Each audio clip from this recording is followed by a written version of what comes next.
The CBS Radio Mystery Theater presents...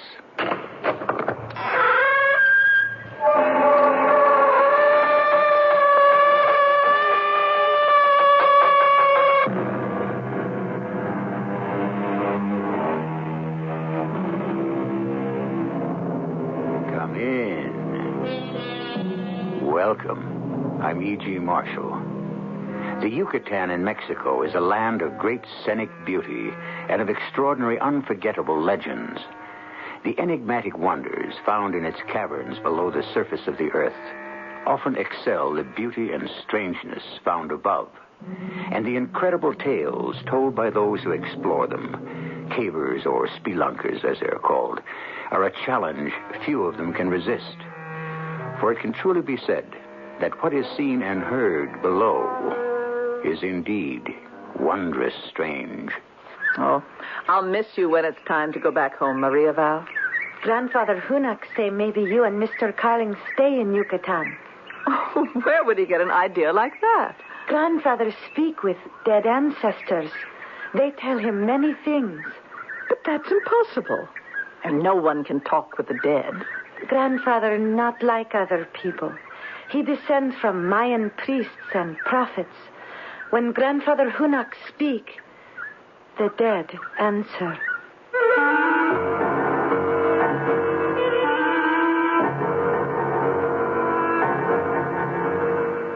Our mystery drama, The Lost Tomorrows, was written especially for the Mystery Theater by Stella Moss and stars Mandel Kramer and Ann Williams. It is sponsored in part by Buick Motor Division. I'll be back shortly with Act One.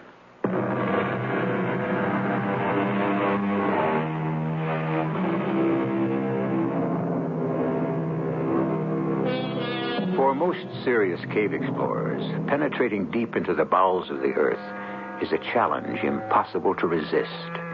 The very thought of a dangerous caving expedition sets the heart pounding.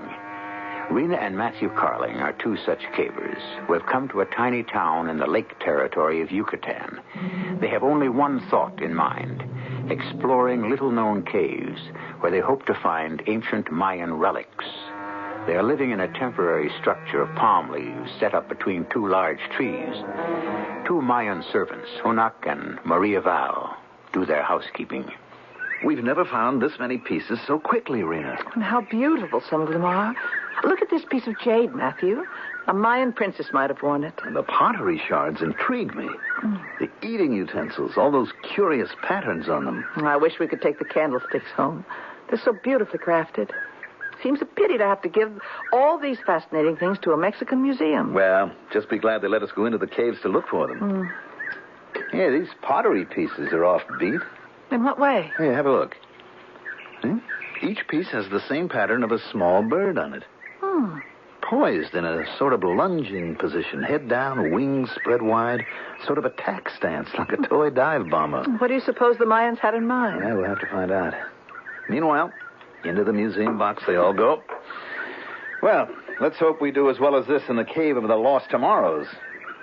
Matthew, did you notice that Hunak and Maria Val both seemed upset as they served our breakfast? Or when we talked about tomorrow's caving trip, I mean. No, not particularly. They kept looking at each other in an odd way all the time they served us. I'd be a lot more comfortable if I knew what was on their minds. Well, I'll ask them. Hunak, you come in here for a minute. Hunak, come at once, Mr. Carling. And take it gently, Matthew. Life in this godforsaken place would be impossible without those two. Don't worry, trust me. Mr. Carling wish for something? Or Mrs. Carling? About tomorrow's cave trip. Hunak and granddaughter take care everything. If Mr. Carling not wish to change plans. Why should we change our plans? Well, if our luck holds out, the Mayan artifacts we found in other caves will be nothing compared to the Cave of the Lost Tomorrows. I may speak, Mr. Carling? Of course.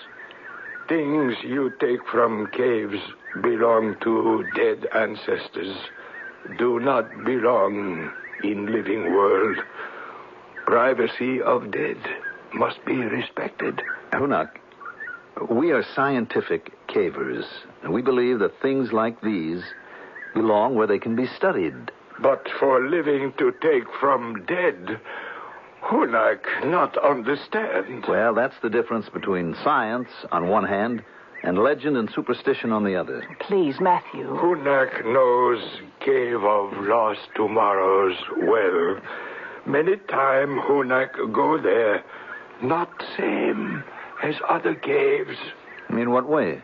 Cave of fear and terror. Sacred cave of Mayan gods. Well, you don't frighten me, Hunak. Please pack the usual equipment. We'll be leaving early in the morning as scheduled. Maybe Mr. and Mrs. Carling permit Hunak to go with them. Well, thank you for the offer, but we prefer to go alone. And please tell Maria Val to pack us a good lunch. We're planning a long day.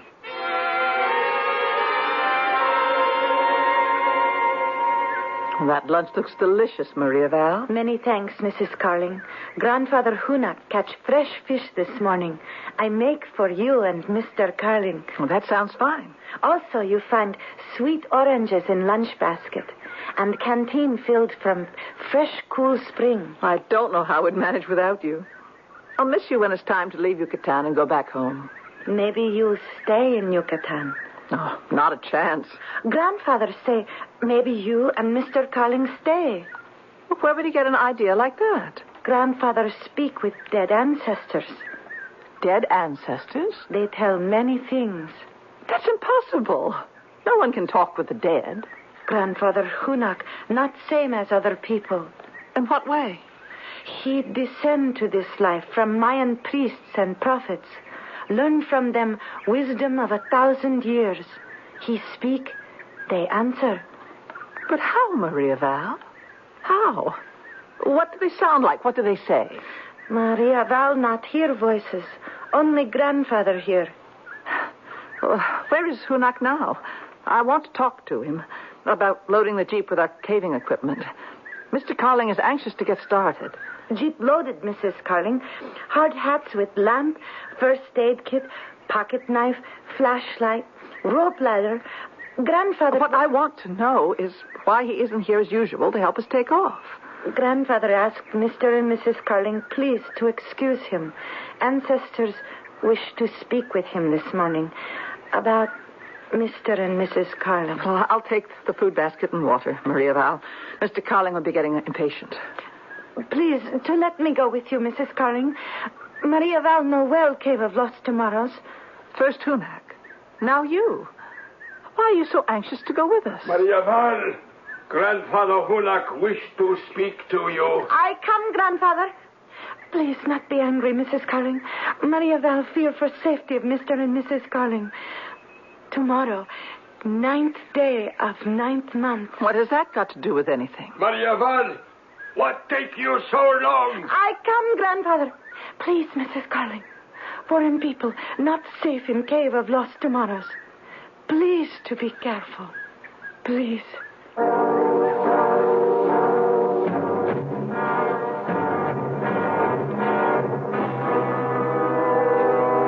Can't believe this cave, Matthew. I feel almost as if I've lost my sense of reality. What kind of remark is that for an experienced caver? It's so deep, so enormous, so quiet. And there's such a maze of passageways and chambers. I have to struggle to keep my sense of which way is up and which way is down, which way is in and which way is out. Oh, I'd hate to get stranded here. Well, now just stop worrying about it. I've been making a careful map of every small cave inside the large one and every connecting tunnel. Now, we've been through 8 passageways and inside 8 cave chambers.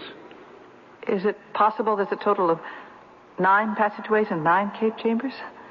9 was a sacred number to the ancient Mayans, and today is the 9th day of the 9th month. What's got into you? Between Hunak and Maria Val, they've really managed to upset you. Matthew, do you realize our only link with the outside world is a thin stream of daylight coming through a narrow cave entrance, 8 chambers and 8 tunnels away? I've even lost my sense of time. I'm not sure if we've been here minutes or hours or days. Reena, trust me, we've never yet failed on a caving expedition. Look, I'll make a bargain with you. What's that? The minute we find a really good piece for our museum box, we'll do a right-about face and go back to camp. Fair enough? Now, if you'll just let your searchlight sweep over the darkness for a second or two, I'll be my old self again. The darkness here is different somehow. Like black, paper-thin glass. Well, I'd rather save my batteries and stick with the light from the lamps on our hard hats, but if it'll make you feel better, on goes the flashlight. Oh, Matthew, that's simply awful. Take it easy now. That's a human skeleton over there. With a huge rock resting on the leg bones as if it fell on him from above and pinned the poor man down. I'm turning off the flashlight. Oh, please don't. All right. But I don't want to hear that we shouldn't have come to this cave. Look at that enormous dead tree on the right. Mm-hmm. As if its branches were woven into a gigantic kind of spider's web. And all the human skulls and bones caught in it. Ooh. How do you suppose that happened? We'll check it out when we get back to the States. Some expert will have a perfectly good archaeological explanation. I'm afraid, Matthew. And I don't know exactly of what. Reena, any caver who isn't afraid is dangerous. He usually winds up forgetting how important it is to be cautious. Now, we try this next passageway and see where it leads. Oh, I suppose so. We better take this one with a crouch walk. Mm-hmm. I'll go first. If things get too cramped, we may have to do a belly crawl. Stay close. Now, just be sure your knee pads are in place and your gloves are on snugly. Don't want any blistered knees or bleeding hands. Oh, don't move too fast. I feel better when I can reach out and touch you. And remember to relax now. It's easier to adjust your body to the narrow parts of the crawlways. Oh, it smells like damp earth in here. It doesn't seem quite so black as in the cave chamber we just left. Well, your eyes are getting used to the darkness. You know, you might be right, Reena. It does smell of damp earth. Getting muckier underfoot, too. We should be heading for a wet cave this time. Just be careful you don't slip now and twist an ankle. Matthew? The lamp on your hard hat. Did you put the light out? Why would I do that? Your hat light just went out, too. Damp batteries, maybe. Well, our flashlight is certainly a godsend. Use it, will you? Be careful around this bend, Reena. Our movement seems to have loosened some falling stones. There are no stones overhead, Matthew. It's all level clay ledges. What's that yellowish light just ahead? Aren't caves usually dark places? It's probably the entrance to the next cave chamber. Only darned if something that looks like yellow sunlight isn't glowing in there. Please, have a look around before we go in, Matthew. Just be a second or two. Great. Where on earth do these birds come from? Keep away from me, you crazy creatures. What's the matter, Matthew? They're birds, hundreds of them with beaks like small knives. Birds? Actually dive-bombing right at me as if they didn't want me in there. Hey, can I put my eyes out? Oh, I don't hear any of them anymore. Gone as suddenly as they came. How? What kind of birds, Matthew? Well, they look like those small birds on some of our Mayan artifacts. Must we go in there? Well, I don't see why not. Because the idea of hundreds of birds in a cave this far underground bothers me. I don't understand it. And why would they want to attack you? Well, there's only one way we'll ever find an explanation. Now, are you coming with me, or am I going in there alone?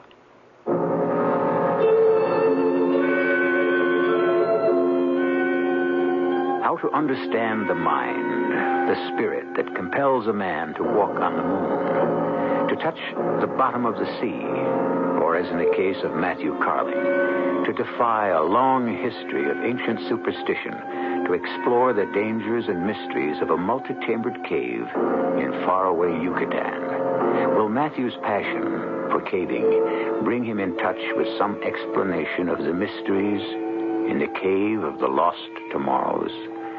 I'll be back shortly with Act 2.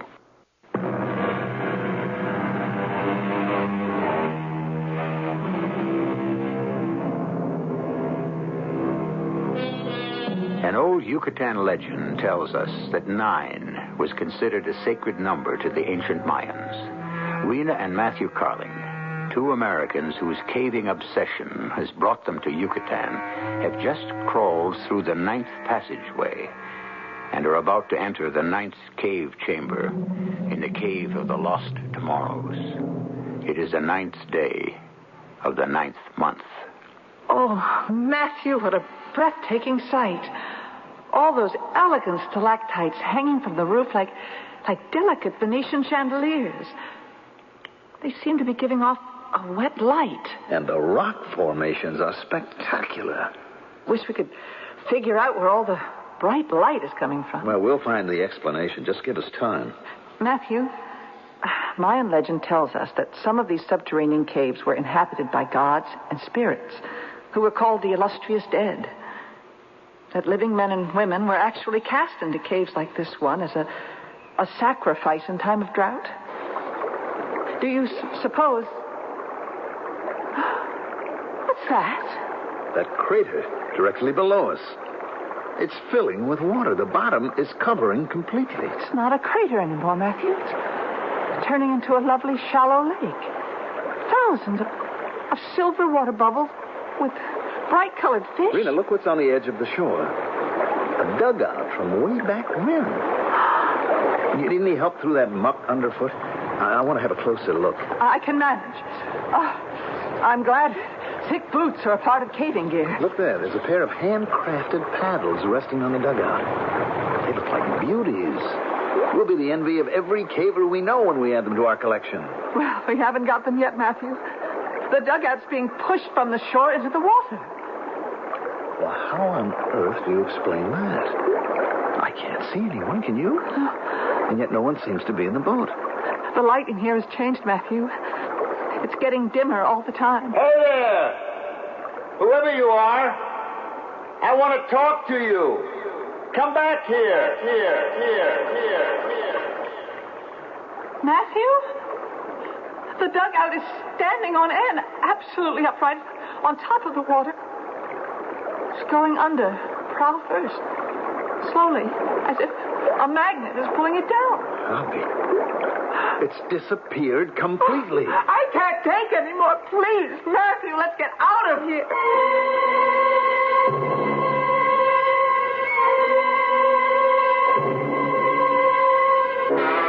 Few who visit Cave of Lost Tomorrows wish to return there.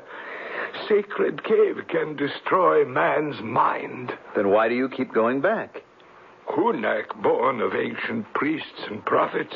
Hunak is living messenger of holy ancestors. No, next few days not good for caving. Well, thank you for the message. God say Mr. Carling must not make discord. Order you not to go Cave of Lost Tomorrows again. You expect us to believe that? Hunak say you must keep Mayan gods friendly. Strange underground sounds are not unusual in the life of experienced cavers, Hunak. And neither are mirages or extreme natural phenomena.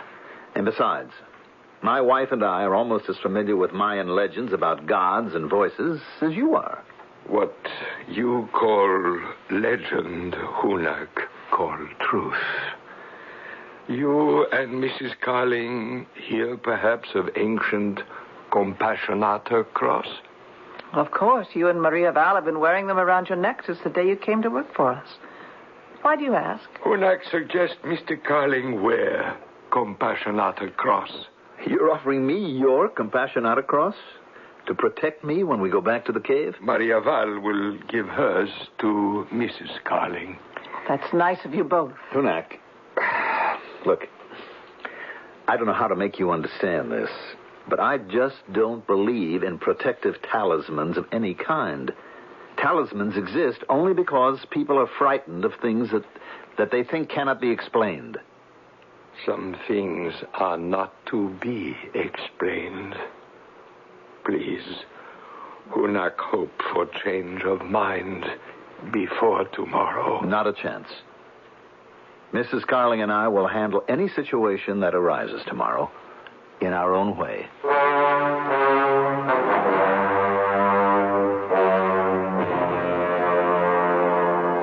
You're a good sport to have another go at this cave with me, Reena. I thought I might be coming back alone. I'm glad the water's almost completely gone from the crater. So shallow, it's hard to believe what it was like when we left here yesterday. Now, you watch your step just the same.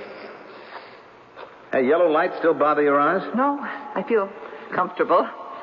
I even enjoyed eating Maria Val's Mexican picnic lunch, sitting on a hard stone throne. I tell you, I married the right girl.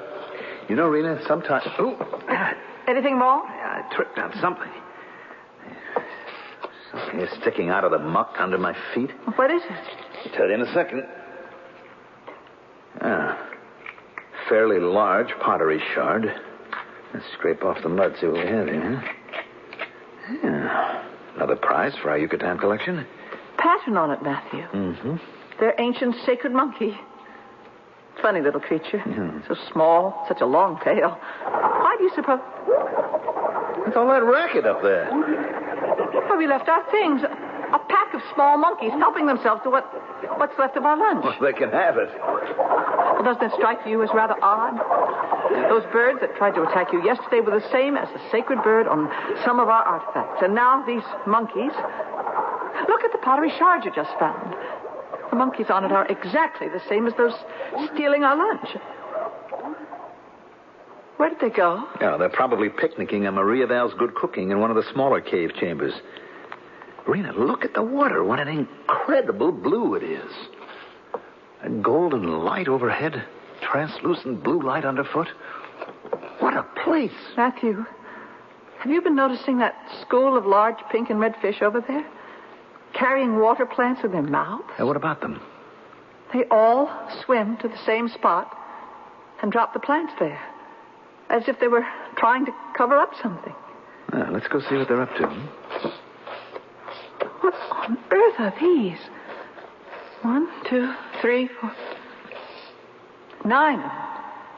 Sticking straight up into the air out of the water. Matthew, these are crosses.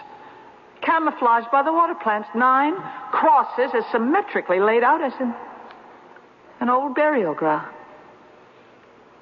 Not only are they crosses, but... But what? Look, each one marks a grave. 9 graves. And the crosses themselves, can't you see?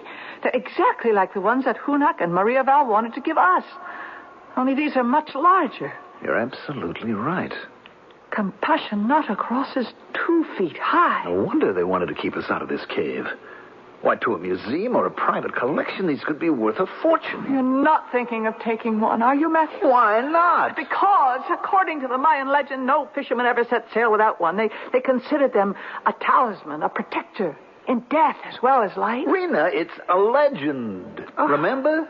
Now, come over here and help me loosen one of these. We're not going to go back to camp without one. I won't do it, Matthew. All right, I'll do it myself. What was that? Oh, it's probably some cave animal. You know, this isn't easy. Cross is sunk a lot deeper than I thought. I'll give it another try. Oh, give it up, Matthew, please. The lake's beginning to fill up again. Just one last try. I'll go without you, Matthew, please. You're not making sense. I got it, Rita. I got it. I'm coming. I'm bringing it with me. Compassionata cross for our collection.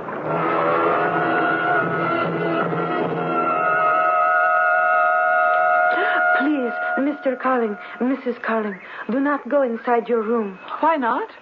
Something happened here at camp while you were both at Cave of Lost Tomorrows. Well, tell us about it. What is it?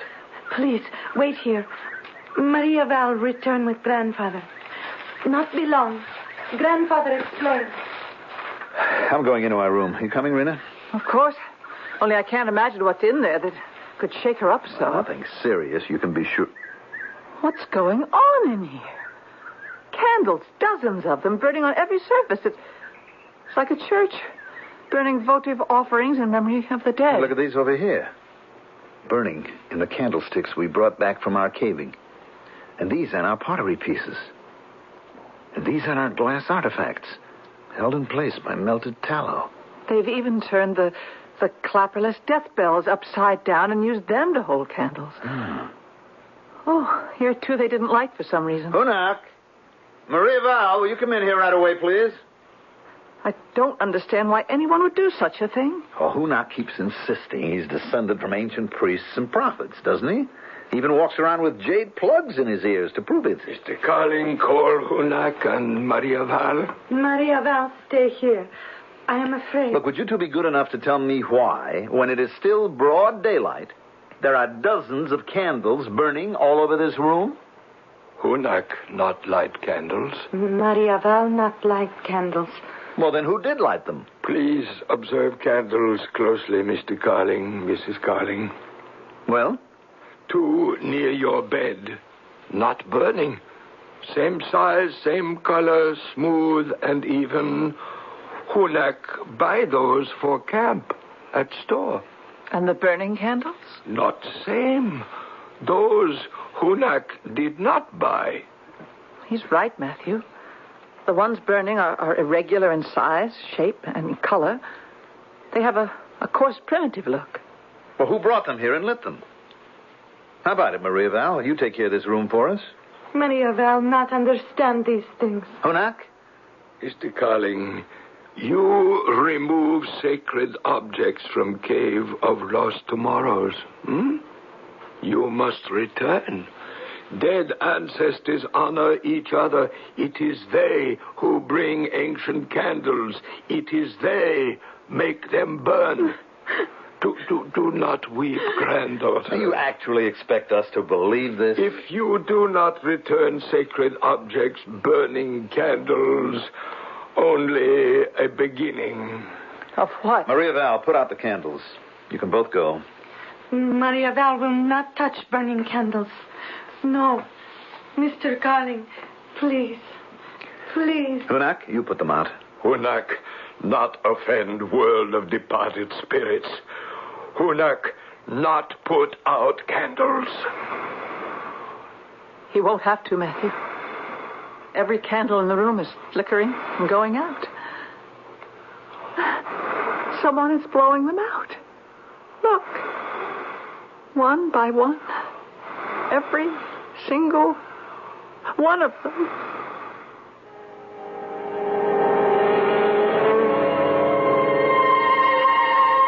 Hunak stands motionless a moment, his eyes closed, his head bowed, his lips moving silently.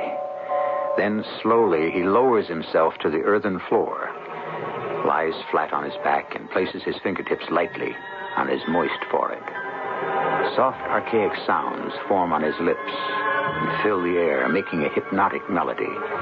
Matthew and Reena Carling watch incredulously as they realize that Hunak is attempting to communicate with his dead ancestors.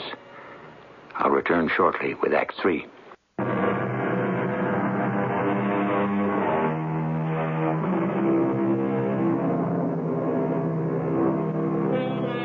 Can the living make contact with the world of the dead? Is it possible to hear them, see them, ask their advice, carry out their bidding? Matthew and Reena Carling have met such a man in Yucatán. He calls himself Hunak and claims to have brought them a warning from his dead ancestors. Matthew and Reena are sitting in a coconut grove on the edge of a small bay. What exactly do you make of Hunak, Matthew? Oh, I'd put him in a category with people who consider themselves wizards, witch doctors, medicine men, that sort of thing. Whatever he's up to, Ren, he doesn't intimidate me one bit. I think it's the compassion not a cross that concerns him the most. Well, I won't give that up, Rena, no matter what. I mean, that is the most... Matthew, are you all right? Well, I think so. That whole cluster of enormous coconuts missed me by a hair's breadth. If they had landed on your head... Matthew, those coconuts, they're absolutely green. I always thought coconuts never dropped from a tree until they were ripe, very ripe. Let's see which branch they fell from. This lower one, I think. Well, what are those marks? They're machete cuts. Can you imagine that? Those coconuts were cut loose with a large machete knife. But no one has been here. Well, we haven't even seen a bird or an animal. Let's go back to camp. Okay. We'll walk back along the bay. Pick up Hunak and Maria Val where we left them fishing. Please, Mrs. Carling, Maria Val does not wish to stay here. I wish to go back to camp. We were just going to pick you and your grandfather up. Not necessary be upset, Maria Val. Not necessary disturb Mr. and Mrs. Carling. What's bothering you, Maria Val? Something happened while you and your grandfather were fishing? Answer, Maria Val. I see strange things, Mr. Carling. What kind of things? Ancient small boat rise from beneath water. Not the dugout. No one in boat. Paddles move with no hands. You saw that too, Hunak? Yes, Hunak, see, too. What else happened? Maria does not move. Just look. In bottom of ancient boat, Maria see fishing net. Fishing net was tossed from small boat to my shoulders, like beautiful shawl. Then small ancient boat moves swiftly from shore and disappear below surface of water. Is that not so? Please, take Maria Val back to camp, Mr. Carling. What did you do with the fishing net, Maria Val? Hunak has it. Would you mind letting me and my wife hold on to it for a bit? Hunak advised Mr. Carling leave net with Hunak. I'm not playing games, Hunak. Let me have it. Thank you. We go back camp now, Mr. Carling. One thing more. You know quite a bit about coconut groves, don't you? Hunak lived all his life where are coconut trees. I suppose you have a look at the cluster of green coconuts lying on the ground on the other side of this tree. Nothing on ground, Mr. Carling. Nothing? Well, I'll be it. You carry a machete knife, don't you? Machete knife belong to dead ancestors. Suppose I told you my wife and I found machete marks on the branch of this tree. And that the machete marks were exactly where a large cluster of green coconuts fell to the ground, missing me by a hair's breadth. Where, Mr. Carling? That first large branch, right above our heads. No machete marks there, Mr. Carling. Only many green coconuts waiting to be ripe. You see for yourself.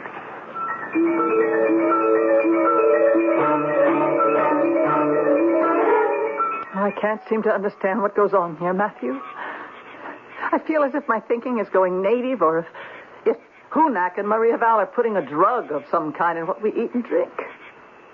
Let's change our plane reservations and go home. Reena, Yucatán is a once-in-a-lifetime experience. Now, I'm not cutting it short. Look, we'll both feel better after a good night's sleep. Well, I don't even feel comfortable in this room we're living in anymore. Would you mind leaving a light on tonight? Somehow the idea of the dark bothers me. Oh, come on. You don't really mean that. Besides, you know I can't sleep if there's a light on. Oh, all right. Put it out. Sleep well, darling. I'd like to get a really early start in the morning. Did you hear anything just now, Matthew? What? Matthew! Reena! My throat! Something's tightening around the throat. What on earth's got into you? I can hardly breathe. And knotted rope choking Let me. me put on the light. There's no one here. You must have started to have a nightmare. Wait a second. What is it? Well, the skin on your throat is all red, and also Also what? there are small round marks on your neck. As if from a knotted rope of some kind. Oh. Matthew, I can't bear it anymore. I'm going to pack this minute and get ready to go home. Nobody could possibly have been in here without our hearing him. No sign of any knotted rope anywhere in the room. Look, on the floor at my feet. The fisherman's net that I took from Hunak. Someone was trying to strangle me with that knotted fisherman's net.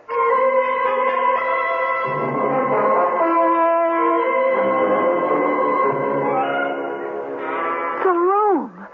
It's a mess. Suitcases wide open, things scattered all over the floor. Someone's been here looking for something. Probably after we fell asleep. What I don't understand is why we don't ever see or hear anyone. Reena, look at this box. It was full of our best relics. Absolutely empty. The pieces with the sacred birds and monkeys, the candlesticks, the death bell. Every one of them gone. They even took the Compassionata cross that I had right under where I was sleeping. Well, why didn't they touch this other box here? It's full of the other artifacts we found. Matthew, they only took the sacred relics. Oh, please, let's be satisfied with these and... Go home? Not on your life. Hunak? Maria Val? I'm going to tell them we'll leave. Those two are probably miles away by this time. We'll never see either of them or the missing pieces again. Mrs. Carling, call Maria Val. Just come in, please. Oh, yes. Come in and have a look around. Why are things all over the floor? Maybe you can tell us. Mrs. Carling wish to see Hunak. Some awful things happened in this room last night. First, someone tried to strangle Mrs. Carling. And then later, they managed to steal all of our sacred relics. Dead do not steal from living, Mr. Carling. It is living who steal from dead. Well, what became of those relics and our Compassionata cross? Now, where are they, Hunak? Do you have any idea? In sacred cave of lost tomorrows, where they belong. If that's so, who put them there? Hunak not know. Dead ancestors tell Hunak only that they are there.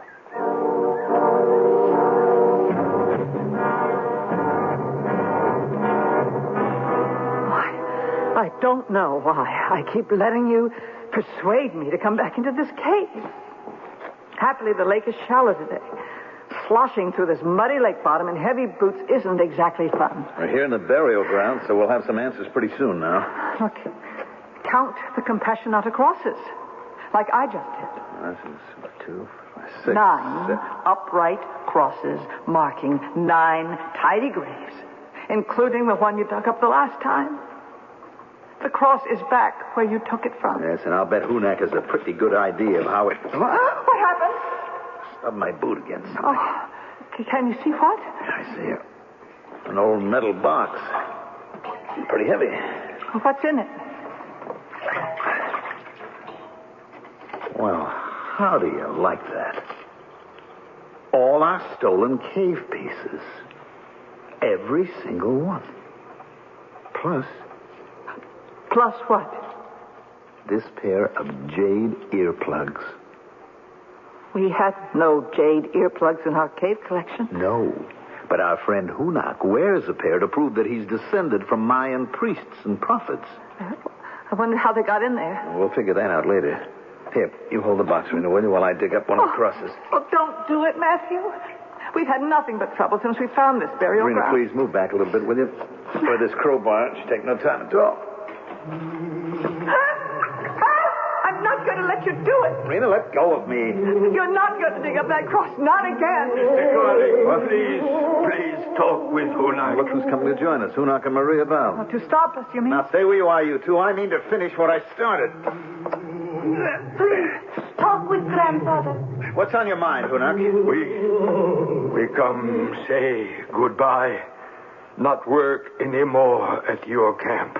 Oh? Hunak bring farewell present to wear around Mr. Carling's neck. Maria Val, bring one for Mrs. Carling, too. Please, lower your head, Mr. Carling. Now, wait a minute. What's on that chain? You offered me that miniature Compassionata cross once before, Hunak, and I thought I made it clear that I don't believe in things like that. Put it on my neck, Maria Val, and thank you. Mrs. Carling wise to accept farewell gift. Make Mr. Carling take it, too. Please, Hunak. Get away from me, Hunak. I don't need it. I'm taking one of the large ones for our collection. Do not struggle, Mr. Carling. Hunak put this on your neck. So I'm taking it off. Can't you just accept it?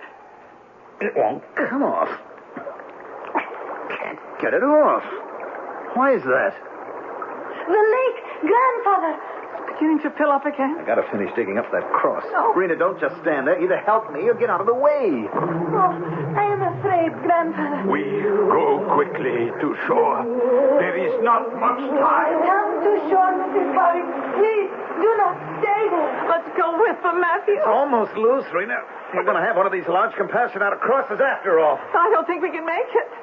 Not with the way the water is rising. Hunak! Maria Val, hold on! I've got it, Reena. It's out. Look behind you, Matthew. The dugout just came out of the small cave chamber behind you. The dugout? Yes, you're right. It's heading straight for us. Keep that thing away from me. You hear? Keep it away. Oh, what are they up to? Reena, I'm being pulled into the dugout. I can't see anyone or hear anyone, but I'm being pulled in. Let go of me, whoever you are. Let's go. The lake is so deep now, so swift, like a whirlpool. Try to get to shore, Reena. Save yourself. The dugout, it's coming toward me now. Now get away. I can't. They're pulling me into the dugout, too. Why can't I see you? Touch. Why can't I see them? The prow of the dugout. What's happening? It's pointing upward. The lake is rising like a tidal wave. We've spun around. We're pointing downward now. Matthew, we're going beneath the surface. It's like being poured headlong into a powerful waterfall. Deeper and deeper. I'm glad I'm wearing Maria Val's miniature compulsion of it. And that Hunak made you wear his. Reena, is yours still around your neck? Someone just took mine off, chain and all. Someone just took mine off, too. Listen! We're civilized people in a civilized world. Things like this don't happen to us.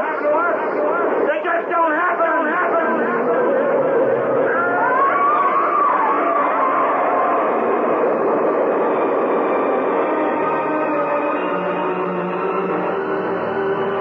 As the underground lake subsides, Hunak and Maria Val look down at two familiar bodies, drenched, lifeless, lying close to the mysterious burial ground. The miniature Compassionata crosses are gone from their necks and hung innocently on the necks of their rightful owners.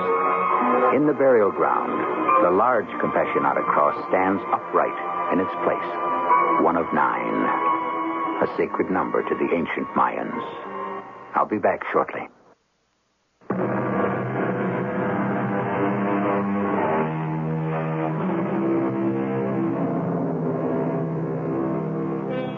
The story you have just heard is based upon a legend told in Akumal, in Yucatán. A small museum there displays among its ancient Mayan treasures several Compassionata crosses, said to have been found on the floor of a body of water close by. The large ones are like those which mark the graves in the Cave of Lost Tomorrows. The miniatures are identical with those worn by Hunak and Maria Val. Our cast included Mandel Kramer, Ann Williams, Arnold Moss, and Elizabeth Latham. The entire production was under the direction of Hyman Brown. This is E.G. Marshall inviting you to return to our Mystery Theater for another adventure in the macabre. Until next time, pleasant dreams.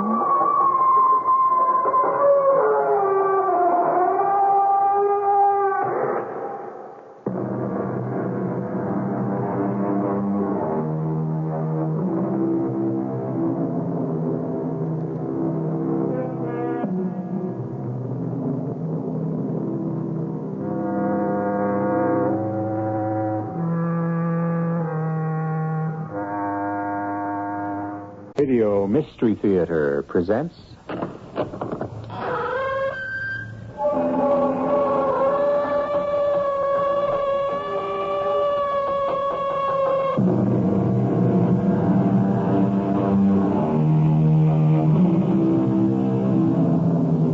Come in. Welcome. I'm E.G. Marshall, foreman of this crew of mysterious miscreants who mingle here at this hour. It was King Alfonso X of Spain who modestly remarked, "Had I been present at the creation, I would have given some useful hints for the better ordering of the universe." I'm sure that many of us feel, with all due respect and in all modesty, that we, too, might have made some helpful suggestions of our own. But since none of us was consulted in the arrangement of the world, we must accept it as it is. Or must we? Shall I help you upstairs with your luggage? You do have luggage. Oh, my luggage? It's outside. Somewhere. In the street? Somewhere in the United States. I lost it. Well, the fact is, the bus lost it. Well, how could a bus lose luggage? I don't know. It was placed on the bus when I got on. It was missing when I got off. Well, perhaps it was removed by mistake at another stop. The bus made no other stops.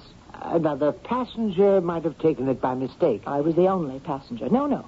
The bus lost my luggage. We simply have to accept that.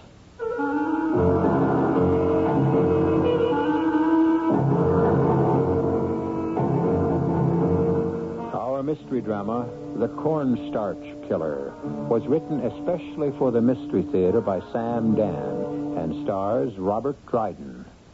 It is sponsored in part by Greyhound Package Express and Buick Motor Division. I'll be back shortly with Act One.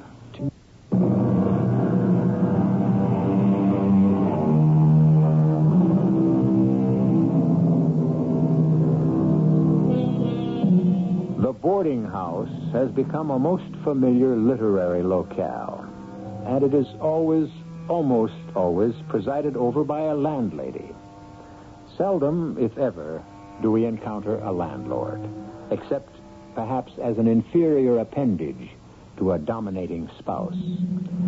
Since the ladies have, in our time, invaded hitherto basically masculine domains, turnabout is only fair play. Today, we are concerned with a gentleman who happens to be a landlord of a boarding house. Turn with us now to the first page in the Journal of Dennis Truffle. Have you ever waited for death? What a rather ridiculous question. We all wait for death, don't we? But in the prime of life, I suppose we wait for death as an eventuality, not as an impending occurrence. But here I am, starting my story at the end instead of at the beginning. The beginning.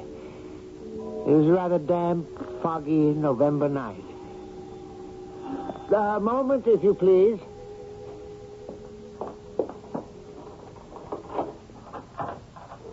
Well, good evening. I rang your bell. I heard. It's a most unusual bell for this day and age. This is a most unusual day and age. I agree.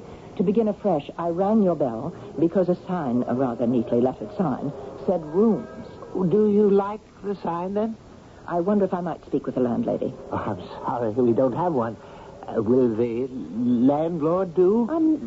I'm flexible. Oh, won't you come in? Mr. Dennis Truffle, at your command. I am Miss Menhaden. Maud Menhaden. Menhaden? It's the Indian name for a fish. Oh. Narragansett Indian. The name was given to a convict ancestor of mine. A convict ancestor? Yes, a murderer.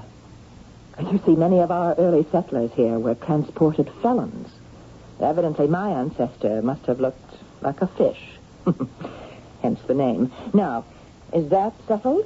Well, I was not aware that it was ever an issue. Concerning the room. I have an excellent room at the head of the stairs. I'll take it. Well, surely you wish to see it No. first. Oh, the rent is $35 a week. How much? 25. No, 35 sounds right. Oh, well, then shall I help you up with your luggage? What's that? There's a police car, I should imagine. Seems to be coming this way. Yes, I would assume so. Why? Unfortunately, the neighborhood has changed. Stopped here. Why? Excuse me. Hi, Dennis. Oh, Officer Paderewski. Is something wrong? Yeah, we had a little contretemps up the street. That's contretemps.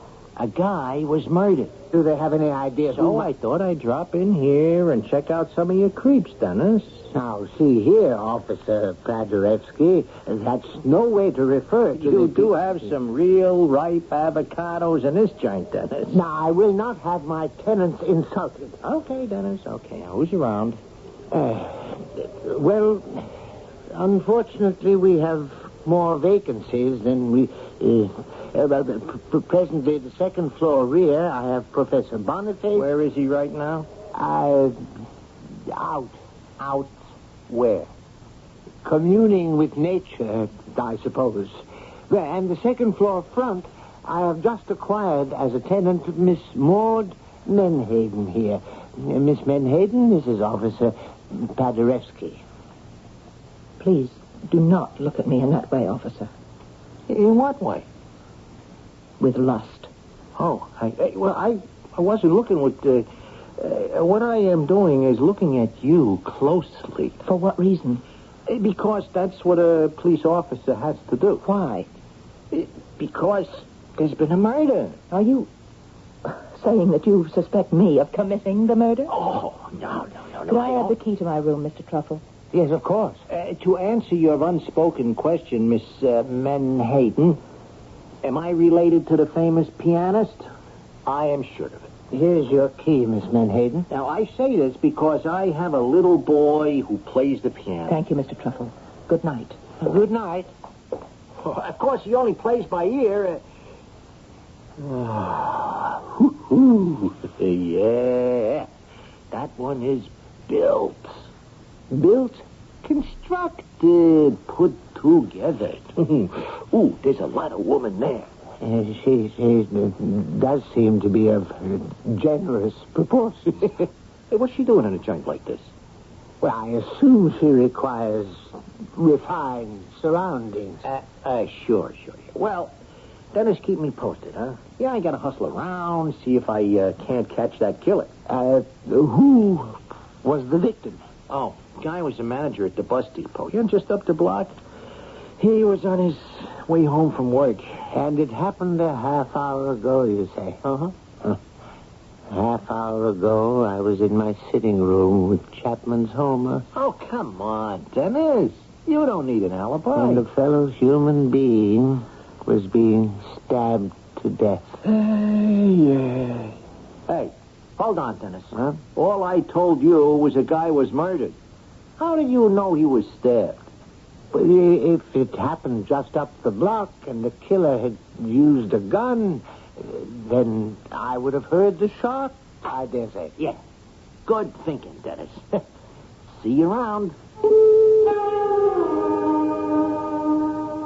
How did I know the victim had been stabbed? My quick, glib explanation to Officer Paderewski may have sounded convincing, but the fact is, it wasn't true. It's just that the moment I heard of the killing, instinctively, I knew it had to be a stabbing. Why? Tonight, for the first time, I'm aware of a kind of lightness, a kind of incisive understanding, a sharpness in my brain. I can't analyze it. It seemed to enter my mind when Miss Menhaden entered the house. Oh, Miss Menhaden, that reminds me. She had gone upstairs without her luggage. Miss Menhaden, a rather large woman, but so exquisitely... well, that was neither here nor there. I'm sorry to disturb you, Miss Menhaden. Yes? Do you require assistance with your luggage? My luggage? You do have luggage. Oh, my luggage. I didn't see you bring it in. Is it outside? Yes. What, you mean you left it in front of the house? No, I mean it's outside. Somewhere. Somewhere? I lost it. Oh. Well, the fact is, I didn't lose it. Actually, the bus lost it. Well, how could a bus lose luggage? I don't know. It was placed on the bus when I got on. It was missing when I got off. But surely the people at the bus company would... I don't like the people at the bus company. But there is some official at the bus depot who yes, could... there was. Well, what did he do? He looked at me in a manner that I cannot tolerate. Well, what sort of manner is that? A lewd manner. Oh, well, surely... And I shall not return there. But don't you want to find your luggage? That which is lost shall not be found again, and that which is missing shall be gone forever. Yes, but Is there still, anything else? No. Except that this man who was murdered a half hour ago happened to be employed at the bus depot. Indeed. He was the manager. Oh. Was he the one who looked at you in what you considered a lewd manner? I didn't consider it lewd. It was lewd. Well, at any rate, the poor fellow is dead now. He's been punished. Punished? Oh, yes. There's no doubt about it. But what did he do? Is it possible you haven't been listening to me, Mr. Truffle? I told you what he did. He was also lascivious and salacious. The sin of lust, Mr. Truffle. It must be stamped out. Well, be that as it may, Miss Menhaden, even if he were sinful, that's hardly the reason he was killed, I would imagine. Really? Why do you suppose he was killed? Well, he was coming home from work. This is a Friday evening. He was carrying his pay envelope, I suppose, and some thief... No, he wasn't robbed. He was struck down for his sins. You say he was not robbed? He was not robbed. Well, how do you know? I know. But how? Retribution, Mr. Truffle. Retribution. The hand of justice cannot be stayed. Whole cities, Sodom and Gomorrah, were expunged from the earth. What difficulty would there be in striking down one Harry Perkins? Harry Perkins? The obscene animal who lusted after me in the bus terminal office. Yeah, but the bus terminal, it's right in the middle of the floor in plain view. What could he have possibly been able to... I could read his thoughts. Oh, well, There's a poem which I shall send to his widow. Perhaps she will see fit to make it his epitaph. Harry Perkins, vulgar of manner, overfed, overdressed and underbred, heartless, godless, hell's delight, rude by day and lewd by night. Well, I would hardly think she would. And now there is one less of them. Them?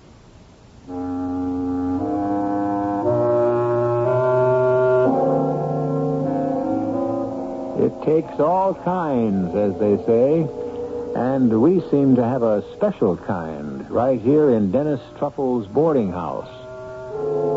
Why did Mr. Harry Perkins die? You are probably spinning your own yarn, so why don't we compare designs when we meet again in just a few moments for Act 2.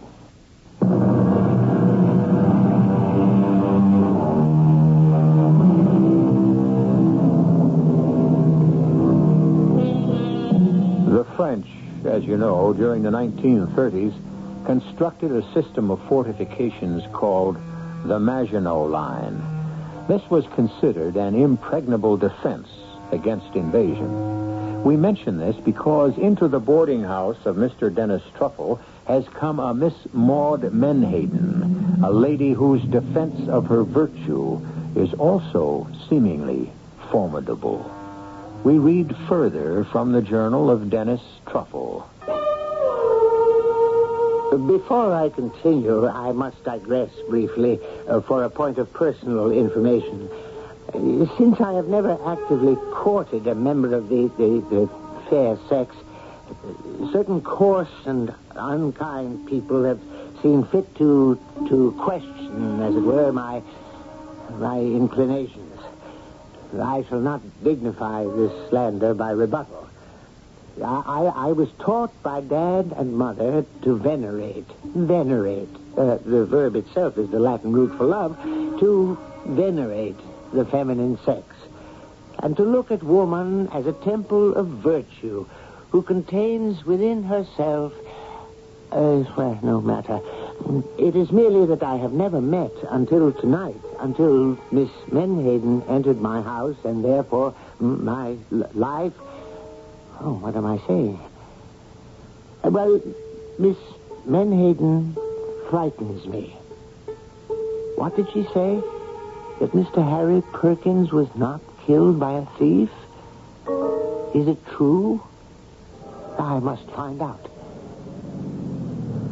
Hey, Dennis, what are you doing out this hour? What am I doing? Well, this ain't exactly the kind of neighborhood to take a constitutional. Well, I thought I was... Besides, I thought, what with that dame?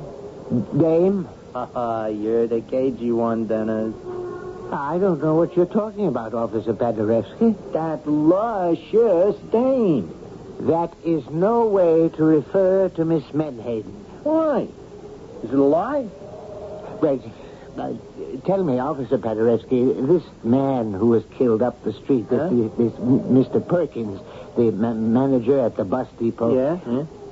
Why was he killed? Why? Or was it a robbery?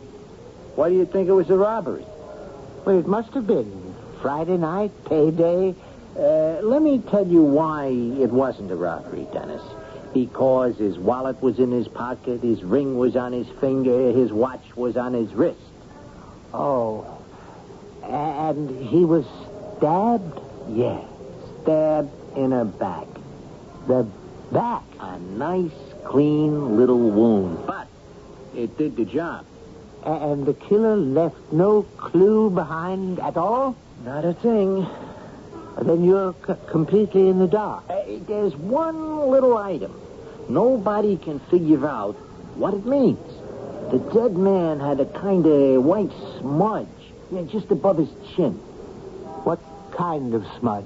I told you, a kind of white smudge. What was the smudge made of? If I told you, you'd be even more confused than I am. Cornstarch. Cornstarch? Figure it out. What was he doing with a cornstarch smudge across his face? Cornstarch. Well, what are we going to do, huh? Stand around here all night saying cornstarch? Look, why didn't you go back to the house where it's nice and warm and cozy, and there's this Miss Menhaden? So, she was right. It wasn't a robbery after all. He was murdered for another reason. What other reason? Who had come up behind him and stabbed poor Mr. Perkins in the back? Is it possible he had been punished? Why had she been so sure? And the cornstarch. What did the cornstarch mean? It was too much. I went back home and brewed myself a nice hot cup of tea. Mr. Truffle. You startled me. I'm sorry. I was very deep in my thoughts. I'm sorry to invade the privacy of your kitchen. Any time, Miss Menhaden. Will you join me in a cup of tea? You are a very unusual person, Mr. Truffle. Oh, well... You're a man of the highest sensibilities and finest personal character. Well, you have a reverence and a respect for womanhood. You are completely free from sin. As I hope to be one day. One day? Yes. I must continue to fight temptation constantly. But surely, Miss Menhaden, love between men and women is filled with traps and pitfalls, snares set by Satan, and furthermore this lust, this love, this carnal knowing. I must not bore you with a recital of my innermost feelings. Oh, no, please, Miss Menhaden, feel free. Yes, Mr. Truffle, you are a fine human being. One of the very few, perhaps. The only one who deserves to be saved, and I shall do my utmost to save you. Oh, well, I would certainly appreciate it. I came down here for a purpose. Do you have any cornstarch? Cornstarch? Cornstarch. Ordinary, everyday cornstarch. Of course, I realize cornstarch has become old-fashioned in this so-called improved world we are afflicted with. Well, I have a box right here. Here, take it. Oh, I just need a little. Use as much as you like and return the rest. Well, thank you, Mr. Truffle. No, don't return it. I rarely, if ever, use it. Cornstarch has an almost infinite variety of uses. For example, do you know what I use it for? No. Well, you may find this somewhat difficult to believe, but at one time... Hey, Dennis, old pal, old chap, old buddy. Let's have a little drink. Professor, Come on, Dennis, baby. You got the bottle underneath the sink. Now, Professor, you've had too much. Sure, but it's no good if you don't have too much. Ain't that so, baby? I beg your... Miss Menhaden, may I present Professor You Wilbur? may not. Oh, what bit her? Professor Boniface is your fellow boarder. This hulk, this carrion, look at yourself. A corrupted container of lust and sin. Is that bad? You will be struck down in the midst of your obscene revelings. Professor, you look tired. It's time you got to bed. That's right, Dennis, old boy. Time for bed. What do you say, sweetie? You have chosen licentiousness. You have chosen to revel in the depravity of the flesh. What is she carrying on about? Now, Professor, you are being rather forward. So what? A little lovin' never killed anybody. Take heed. A little loving may very well kill you. Good night, Mr. Truffle. Good night, Miss Menhaden. Good night, honey. Now, really, Professor, she was highly insulted. What do you know about it, Dennis? I know that Miss Menhaden is a highly moral... Miss Menhaden is a woman. And you never insult any woman by praising her. Must you be so indelicate? What can I do, Dennis? It's the law of human nature. From this point on, I must be extremely careful with my facts, lest I inadvertently do someone an injustice. I permitted Professor Boniface to wheedle several drinks of a rather strong spirituous liquor which I keep about the premises, purely for medicinal purposes. The result was he passed out. I then assisted him up to his room, where I deposited him safely onto his bed. On the way back downstairs, I passed by Miss Menhaden's door. I paused for a moment. I was about to knock, to inquire if she was all right, when it seemed to me I heard a rather strange noise. What could it be? And then I remembered where I had heard such a sound before. It was a knife being sharpened on a whetstone, a smooth, marble-like stone. I remember it was the sound made by Dad as he sharpened his razor. The sound one makes when one carefully and patiently puts a fine cutting edge on a delicate steel blade. But, of course, it may have been nothing of the sort. Which brings me to the next evening. Well, Professor, how are you this evening? Whatever happened to Helen of Troy? According to Homer, she went home to Sparta with her husband, King Menelaus, where they... Oh, that ain't the one I'm talking about. I mean the lady upstairs. Well, why do you call her... Because she's the best-looking dame I ever seen. That's the angle that I'm going to use on her. What angle? You know, feed her all them classics. Chicks really go for the cultured guys. I don't think Miss Menhaden goes, as you say, for anybody. Oh, I've seen her in action, Dennis. Oh, that one is mine. All mine. How can you say that? Because it's a fact. No woman can resist Wilberforce, the body Boniface. I am now in stage 2, as far as she's concerned. What is stage 2? I play hard to get. You must understand, he believed every word he said. Poor Professor.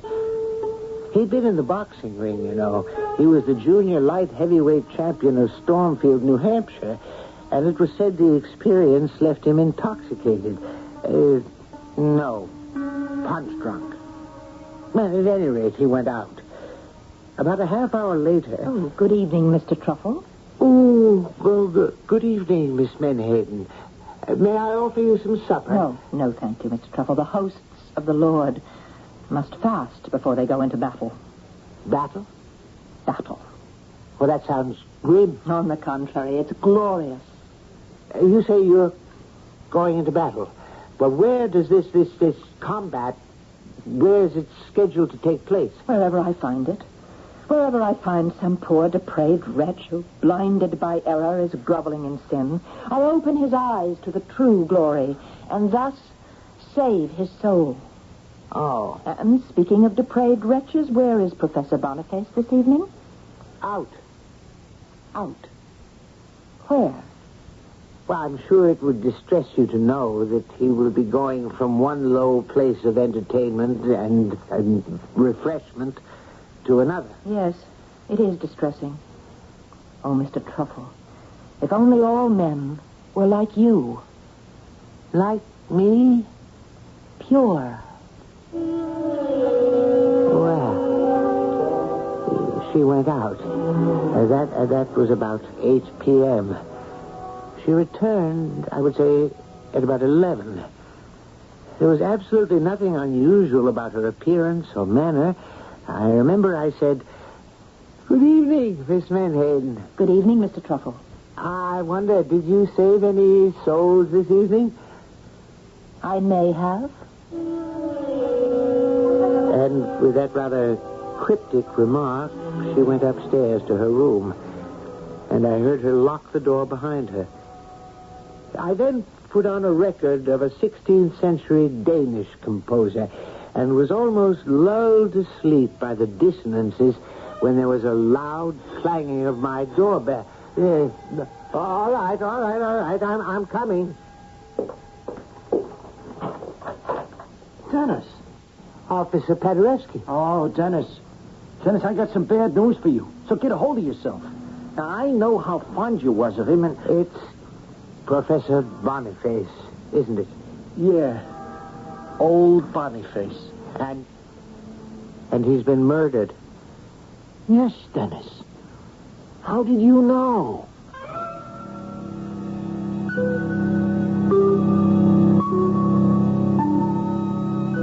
How did he know? We all knew, didn't we? We knew that Professor Boniface was not long for this world. And we could tell by the way Miss Menhaden was carrying on that she was the one who would dispatch him on his journey to eternity. But is this a fair assumption? After all, whatever happened to that good old American dictum, a person is presumed innocent until proven guilty? What actual proof do we have? We may or may not have some when I return with Act 3.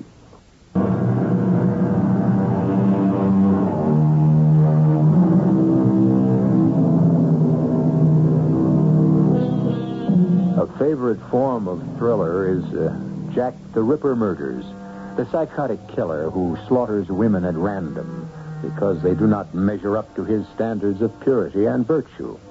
In these days of women's lib, however, we must not be male chauvinists and make all our killers masculine. Is it possible that we are dealing here with a Jacqueline the Ripper?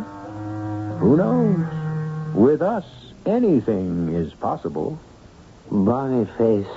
Wilberforce Boniface, the professor, dead? Yeah. I don't know what to say. Well, I was hoping you might be able to tell me something. You know, after all, he was one of your boarders. Well, he would sleep all day and go out drinking all night. Well, think hard, Dennis. Did he know Harry Perkins? Harry Perkins, the manager at the bus depot who was murdered the other night? Well, I couldn't be sure, but why? Well, we got an idea that the same person murdered them both. The same person? Why? Cornstarch. The professor also had this smudge of cornstarch across his face and a knife wound in the back. Cornstarch? Yeah, that's what I said. And that's what we're calling the murderer now. The cornstarch killer. But why would the killer leave cornstarch on the victim's face. Well, we got nuts in this world like you never dreamed existed. Do you know anyone who would want to kill the professor? Kill him? No. Anybody in a house who might have been mad at him? In the house? Well, at present, there's just myself and Miss Menhaden. Maybe I'd better talk to Miss Menhaden. Yeah, but she doesn't know anything about Professor Boniface. Can you be sure of that, Dennis? You tell her I'd like to, interrogate her. If you don't mind.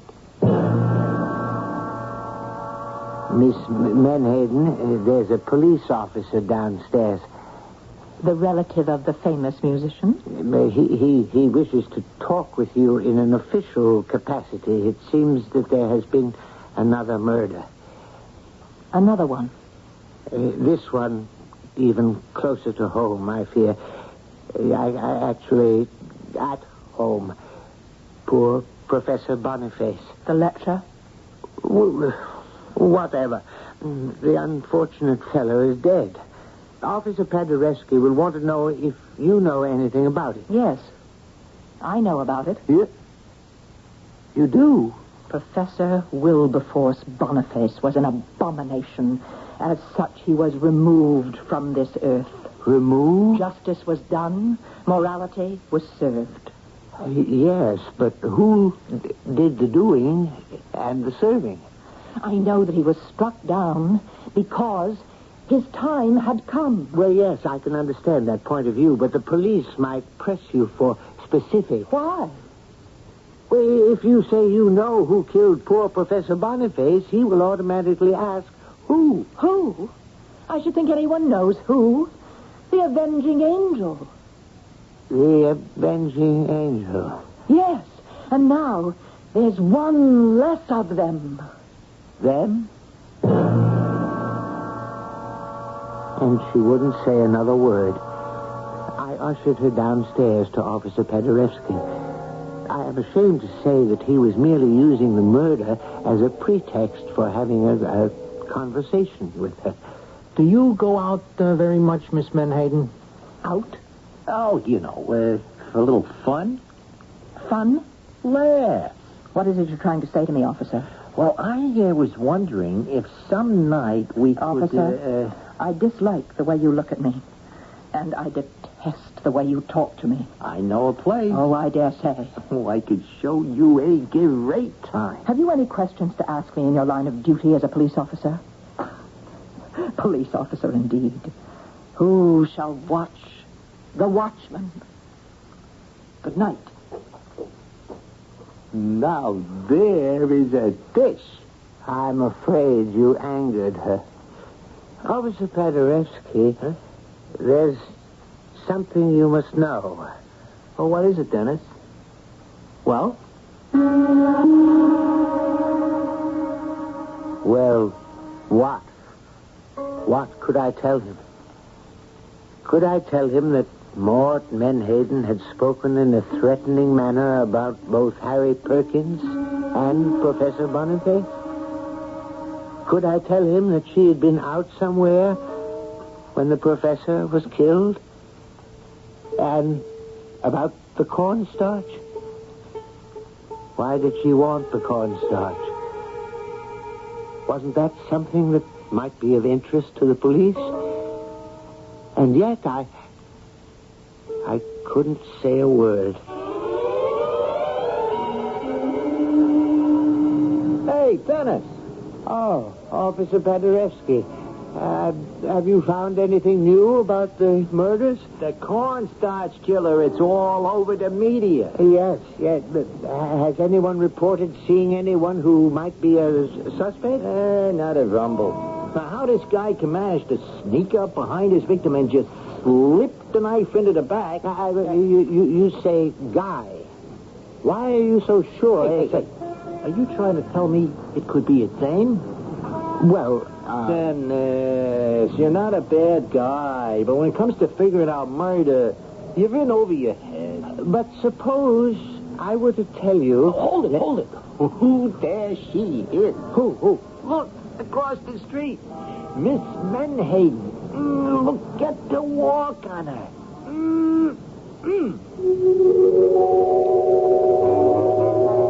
And at that moment, I saw her.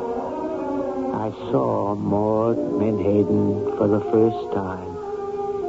It was a flash of revelation.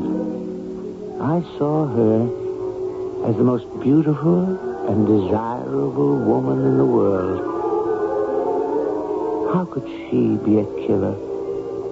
And even if she is, which is a ridiculous assumption, how can you lose her? I ran home as quickly as I could. I listened. I could hear her upstairs in her room. Oh, my darling Maud. I was about to knock on her door and make my impassioned declaration of love when I heard the sound. Was it my imagination? Was she sharpening a knife? What could I do? I went back to my sitting room to think. I turned on the radio. There was a program of 8th century Albanian folk music. It put me to sleep. I awoke. It must have been hours later. The radio was still on. And now, the news headline on the hour. The notorious cornstarch killer has struck again. No. Another victim. This time, an officer of the law. Patrolman Rutherford Hayes Paderewski, killed while walking his beat, stabbed in the back. And as a signature, a smudge of cornstarch across his cheek. More details as they come in. Now we return to... I waited for Miss Menhaden to come home. And finally I heard the front door open and close, and her footsteps in the hallway. Miss Menhaden. Oh, good evening. Are you all right? Of course. Why do you ask? Well, you know there was another murder. Another murder? Officer Paderewski. The police say it was by the same person. Do they? He was stabbed in the back. And the usual signature, the cornstarch, was smudged on his face. Well, that's one less of them. Them? If you'll excuse me. Miss Menhaden, you remember you borrowed the cornstarch? Yes. Oh, shall I return it? Oh, no. You were about to tell me what you used it for? Face powder. Face powder? Well, of course. At one time, ladies only used cornstarch or rice powder. Well, why would you want to use anything at all? You're beautiful. What are you saying? Desirable. Mr. Truffle, do not look at me like that. Not you. Your face, your body. I see lust in your eyes. Don't look at me. Dearest Maud. Oh, lewd, lascivious fool. She ran upstairs to her room and slammed the door. I knew now how 3 men had died. She did not sneak up behind them. No. She approached them slowly, with her mouth parted in a slow smile, her eyes shining with promise. And she embraced them, which is how the cornstarch powder rubbed off on their faces. And as she kissed them passionately, she deftly inserted the knife into their backs where it quickly found a home in their hearts. I sat in my chair and I listened. Did I hear the sound of the knife being sharpened again? And now the door is opening upstairs and I hear steps approaching. Yes. I see her. She's coming down to me. And her hair, her beautiful golden hair, has fallen across her shoulders. And her face has a smile, a tender smile of invitation. And there's a light that seems to be smoldering in her eyes. And she's wearing a robe, but cannot conceal, nor does she mean it to conceal, the soft, beautiful curves of her body. As she's coming closer. Kiss me, Dennis. Kiss me, Dennis, darling. Shall I let her place her arms around me, or shall I stop her? Shall I demand to see if she holds a knife in the sleeve of her robe? Kiss me, Dennis, darling, kiss me. Is this how she approached the others? Is this what she said to each of them before she killed them? Ah, Dennis, I love you. How do I know she killed anybody? I want you now, Dennis. Now. Yes, now. Right now. I cannot destroy the magic of this moment. I must take her in my arms now. I can't help myself. I must take her in my arms.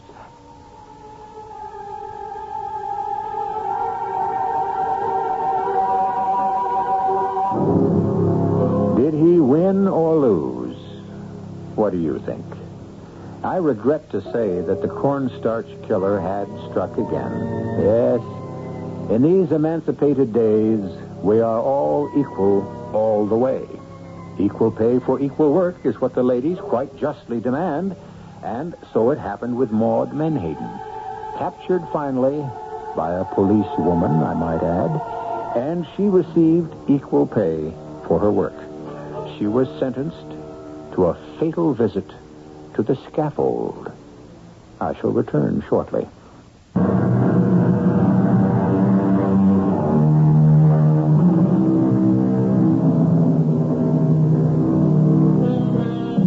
Our friend Dennis Truffle died in the violence of passion. And yet, he probably died happy in the arms of the woman he loved. It wasn't much of an affair, perhaps, from your perspective or mine, but it was the great love of his life. And if it was of only momentary duration, well, who is to say longevity is always for the best in these matters?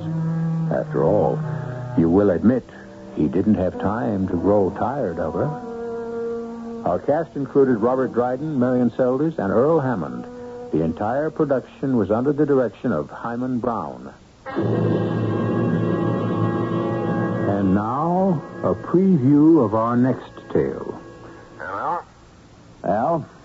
Oh, I just thought you'd like to know the grand jury handed down indictments against your clients, Dr. Grant and Ms. Stafford. I'm just having warrants issued against them both for first-degree murder and conspiracy to commit murder. Now, you know that's going to be a waste of time, Al. You don't say. I just did. Ballistics showed that Mrs. Grant was killed with a bullet from a gun other than the one on the scene of the crime. That gun has disappeared, Al. Without it, you have no case. You wouldn't want to bet on that, would you? I'm not a betting man. It's just as well. I've got a nice little surprise to spring on you just for once. See you in court. Al? What's he got, J.C.? Search me. I'm more worried about what I may have got. What? Like they say, a bull by the tail. Radio Mystery Theater was sponsored in part by Allied Van Lines and your nearby Goodyear Auto Service Center. This is E.G. Marshall inviting you to return to our Mystery Theater for another adventure in the macabre. Until next time, pleasant dreams.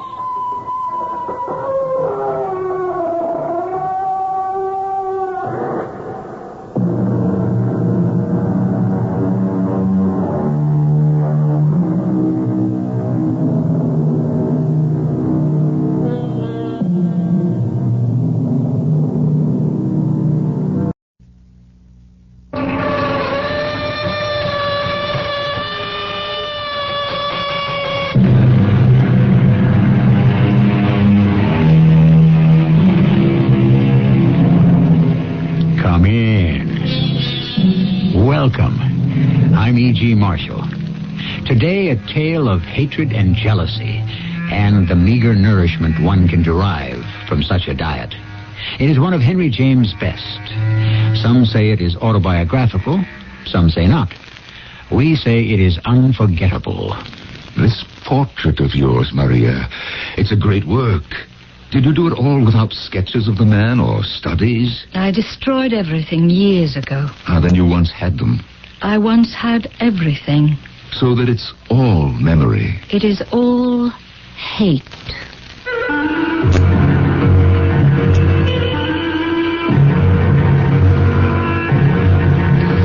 Our mystery drama, Portrait of Memory, was adapted from a story of Henry James by James Agate Jr., especially for the Mystery Theater, and stars Norman Rose and Marion Seldes.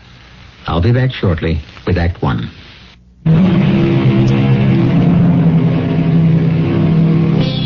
Expatriates, they call them, those who live abroad. Americans or any national who makes his home in a foreign land and who rarely, if ever, goes home again. Such a man was Justin Court, who spent his youth in the New England town of Old Bedford and maturity in France. It is 2 p.m. in an art gallery off the Rue Jacob in Paris. It's my exhibit, actually. I've had half a dozen or so over the past 20 years, generally in this same gallery, Guéringer's. You know the place. Derain hung here. Matisse, Van Dongen. So I'm in good company. Only the art lovers have changed, and I'm afraid not for the better. His predilection with death and destruction and disfigurement, Miss Lark, is awesome. Tremendous, tremendous. Do you realize there isn't one painting in this entire room in which a human is portrayed at peace? Even his landscapes are tortured. It is Soutine all over again. I would like to meet him. Oh, isn't that him? That man with the beard over there talking to the lady with the feather in her hat. I have not met Justin Court either, so it could be. I hear he had some violent accident when he was younger. That is why the dark glasses. All this murder and blood hanging on these walls. Oh, Professor Benoit, perhaps we should go. This exhibit upsets you, sir. All I am expressing, Miss Lark, is an opinion. This Julian Court is fine, very fine, but his anger brings out the anger in me. Do you understand? I couldn't help overhearing you both because you were speaking in English. Permit me to introduce myself. I'm Amelia North. I'm an American. I should have guessed from your accent, madame. I am Charles Benoit. This is Mademoiselle Beatrice Lark. She's from England, one of my art students at the Lycée. Aren't you overcome with these paintings? Who is this Justin Court? We think that may be him standing over there. Professor Benoit doesn't know him, but I'd give anything to meet him. There is some reason why this painter is punishing himself. He is? Well, it's there. You only have to look for it. There, that one. Like Daumier. And there, that one. Poor Vince. Well, I must say this is the most exciting afternoon I've ever spent. Thanks to both of you. I feel like such a stranger in a foreign land. Oh, you should not, madame. This Justin Court is also an American. If he suffers, or has suffered, then he has joined the human race, n'est-ce pas?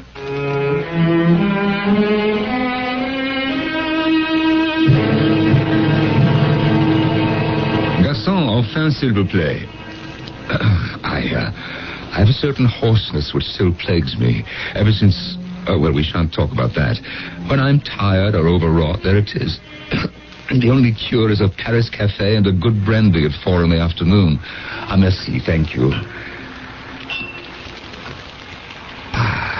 Mr. Court, I beg your pardon, but aren't you Justin Court, the painter? I am, yes. My name is Amelia North. Mrs. Amelia North. May I sit at your table for a moment? Oh, by all means. I wanted you to know that one of the very first things I did when I came to Paris was to go to that gallery on the Rue... what's it called? Jacob. Yes, that's it. And see your exhibition of paintings. I was overwhelmed, Mr. Court. So modern, so real, so new. You're very kind, Mrs. North, but I'm afraid I'm a throwback to the minor surrealists of the 30s. Oh, you're famous. Oh, no, dear lady. Though I've lived here for 20 years or so, I'm still regarded as that relatively unknown American expatriate dauber. Is that what they say? No, they say, there goes what's-his-name. There is such a thing as too much modesty, Mr. Court. In fact... Are you staying in Paris long, Mrs. North? A few weeks. Then the south of France, and then I'm coming back in the fall. I have a lovely place in St. Cloud. But really, I've nothing to keep me here or take me there. Ah, yes, a free American spirit. Well, actually, I'm not telling you the whole truth. I do have something to keep me in Paris. Hopefully, it is you. Me? In fact, do you ever do commissions, Mr. Court? Well, I have.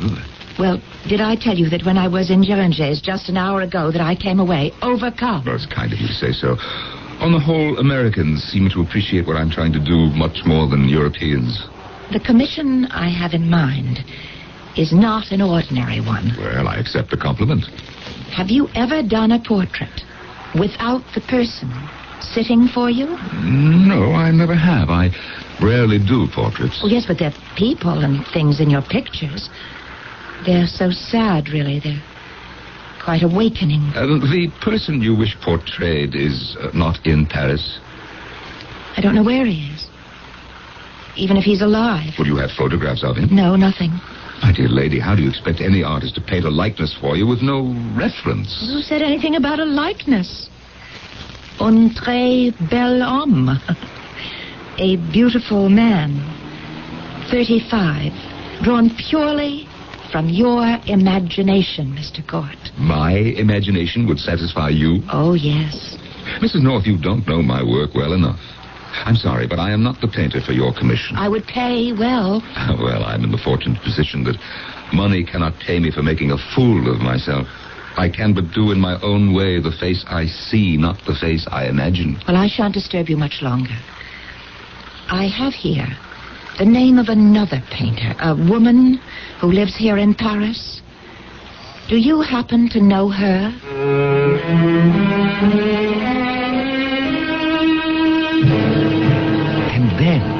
And then, Maria Elena, she hands me this card with your name written on it. Why are you so surprised, Justin? It's possible my reputation has reached America. Of course. I'm not saying that, but the coincidence of you, someone I know so well. After all, I was born there. So, send her along, your Mrs. North. I can always use another commission. I don't see how. Yours is the most crowded studio on the Rue Saint-Benoît. Maria, you'll never live long enough to complete all these works. Commercial stuff. Copying the old masters for film studios, schools, and for the not extremely rich. Oh, this isn't the original Rembrandt, is it? No, my dear. It's my prize copy. I shall make money with that one. Fantastic. I think this Mrs. North's commission will intrigue you. So long as it is something to copy I can enjoy. No, not a copy this time. She wants a portrait out of the blue, as it were. Oh, but you do portraits, Justin. No, my kind is not for this lady. She wants a pretty picture. Of whom? Of nobody. No person in particular, but it must be someone the artist wishes to do. I've never heard of anything like that. Do you mean I choose the sitter? There is to be no sitter. Well, then, whom is the portrait to represent? An ideal. Mine or hers? This is what this strange and wealthy American lady wants. A handsome, distinguished, agreeable man, 30, 35, clean-shaven, well-dressed, a perfect gentleman, and a perfect scoundrel. A perfect scoundrel. And I'm to find him myself. Well, I told her you could. Well, I suppose if I wandered about Montmartre, I could find a model. And after all, if Rembrandt could pick up some old bum by the docks for his Apostle Paul, I should be able to find the right face. No, Maria Elena, this is not what Mrs. North wants. She wants a portrait from your soul, your imagination. Why didn't you take this on, Justin? Because I have to start with the face I see before me. And you think I can paint a face I don't see? You see so many more faces than I do. And you see them in memory. From all the museums that you've haunted, the great art you've studied. Now, let me arrange a meeting between you two. No. You won't take the job? Well, do I have to meet her to try it? Is she married? Not married. Is this to be her lover? Now, the way I see it is, I see her at home or here in her apartment in Paris. Visitors arrive. Your creation hangs over the mantel. Who is that extremely handsome man, says someone. Oh, that's a portrait of my dear departed husband. That's my guess, Maria. I'll do it. Thank you, Mrs. North. Since she's an American, double whatever price you had in mind. Tell her she'll have it in a week or two. You already have an idea, don't you? Something very powerful is telling me to go ahead with this. That all the roads I have taken in the past converge on this very decision. Ah, Maria, I am glad. It'll be an experience to begin in my studio, not in a museum. I shall make him supremely beautiful and supremely base. Base? The finest gentleman a young girl did ever see. And the worst friend. Justin, I have always wanted to ask you, is Justin your real name? Ah, Maria, what a strange question. Do you realize, my old friend, that in all these years, I have never seen you without those great big dark glasses covering half your face? Neither has anyone else. But accidents happen. Glass cuts, vocal cords, skin is punctured, bones fractured. But in time, everything heals. But one's looks. Goodbye, my dear. I must go. The finest gentleman and the worst friend. I shall repeat those words to your patron. And again, double the price I had in mind.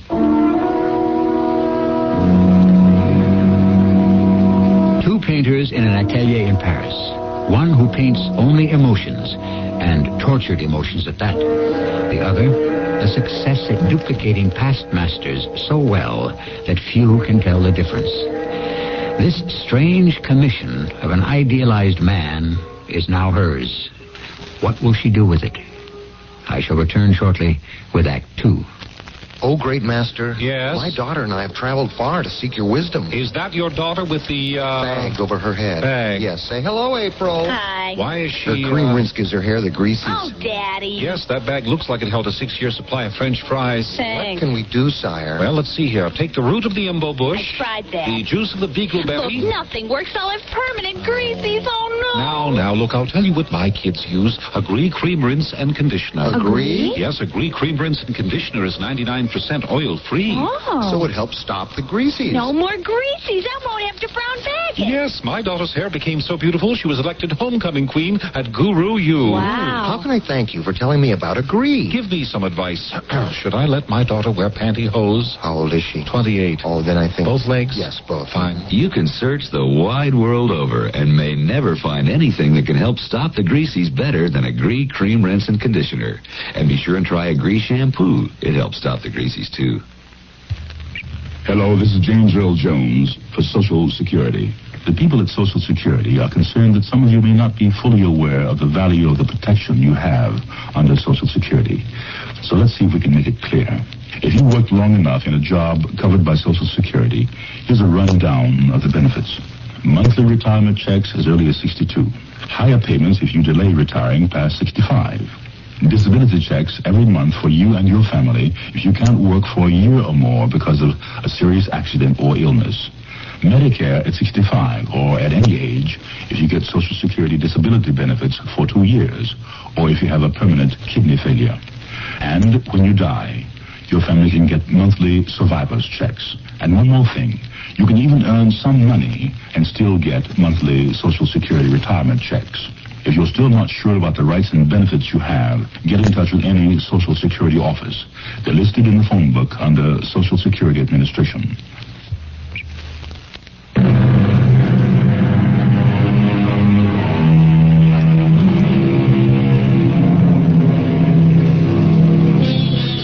Painters have an insight into seeing things that most of us don't even know exist, and of saying things equally surprising. A room hung with pictures is a room hung with thoughts. Sir Joshua Reynolds, the renowned portrait painter of the royalty and rich, he also said, the mind sees more clearly than the eyes, which is pretty much what Justin Court told Mrs. North the following day. I would have liked to have met her. I know I've asked for something very unusual. Maria is an unusual painter, and you'll meet her when the portrait's finished. You'll have plenty of time to thank her. And to pay her the balance, too, I suppose.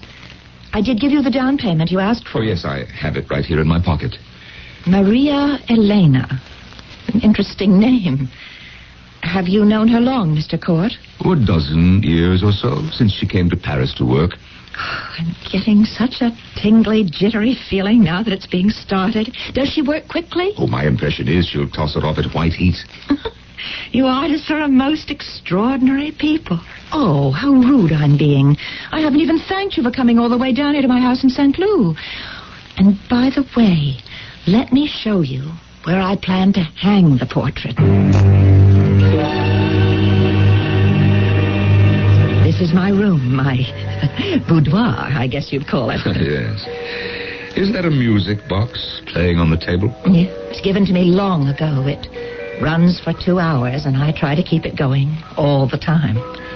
Now, Mr. Court, if you'll turn around, it is over that mantelpiece I am going to hang the painting. You see what it will do for this room? And for you, too, I hope.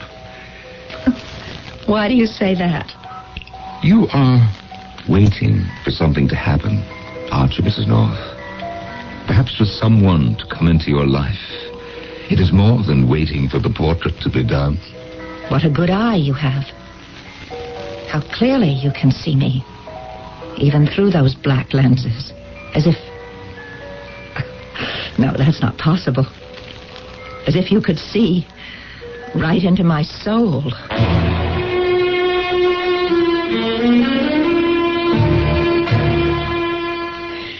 No, don't look, Justin. Wait.